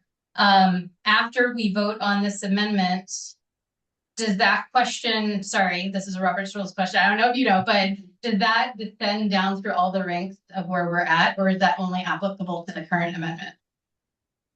So you're just, Only the current motion? yeah, Okay. you're just approving the amendment, so like. Okay, so the call question is just on this current Just on amendment, and then we can have more discussion, which would then mean if anyone wanted to make another motion or amendment, they could, so. Okay, so the question is called on the current amendment as stated to add the Duval Chamber of Commerce request, and I'll just add the $4,000 to this motion. All those in favor say aye. Oh, sorry. Take a roll call. Oh, okay. Yes. All right. Roll call voted, go ahead. Okay. I just want a clarification. So- Yes, I believe so. So if someone votes yes, that means they still can decide actually if it gets included in the budget approval in the next one with the other submissions. Is that correct? So if you vote yes to this, you're saying you want the Duval Chambers request of $4,000 to be added to the overarching. Yeah. But if you vote no and it fails, we'll be back to the original motion. You could make a separate amendment, a different amendment again to do something else. So if that makes sense. Yeah. I'm trying here. This is good though. I do enjoy Robert's Rules. So, okay, so we'll do roll call vote. Go ahead. Mayor Pro Tem Mercer. Yeah. Councilmember Olin. No. Councilmember Schaefer. No. Councilmember Kozlowski. No. Councilmember Supple. No. Councilmember Wiggins. No. Councilmember Hernandez. No. Okay, the amendment failed. So now we're back to the original motion, which is approving Agenda Bill 26-45, approving the Economic Development and Tourism Grant Committee recommended awards to the organizations that are outlined in the agenda bill. Is there any discussion? Councilmember Schaefer? The I think this discussion is still relevant. Stop me if it's not, but again, this is related to the chamber request after the discussion. Sorry, quick point of order question. Would we need another amendment about the chamber to discuss this? I do think it's out of bounds. Another amendment? Because it's no Yes. longer includes the chamber in the original. Yes. Yeah. So it's a technicality. Okay. Is there, okay, so is there any I go on. discussion on the current agenda bill or any want to Additional amendment. additional amendment? Yes. If not, are we ready to vote on the overall agenda bill then? Okay, so current motion on the table is to approve agenda bill 26-45, approving the Economic Development and Tourism Grant Committee recommended awards to the organizations that are outlined in your agenda bill. All those in favor say aye. Aye. All those opposed say no. Motion passes. And thank you for always giving me a chance to geek out on Robert's rules. That's so fun. Okay, so with that item is complete, and now we will move to executive session as added earlier. To a discussion with legal counsel about legal risks of current or proposed action under RCW 42.30.110 sub 1 sub I. I believe no action will be, no action will be conducted after this executive session. And council, 10 minutes? 15. Okay, council will be in executive session for 15 minutes, and we will notify the clerk if we anticipate it going longer. Thank you.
The council is extending the executive session for a period of 5 minutes until 20:53.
Council is extending the executive session for a period of 5 minutes until 20:58.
All right, council's return from executive session at 8:58 PM. There is no further business except for good of the order. Was there anything, that's kind of new? No. So if there's nothing further, we will adjourn at 8:58 PM.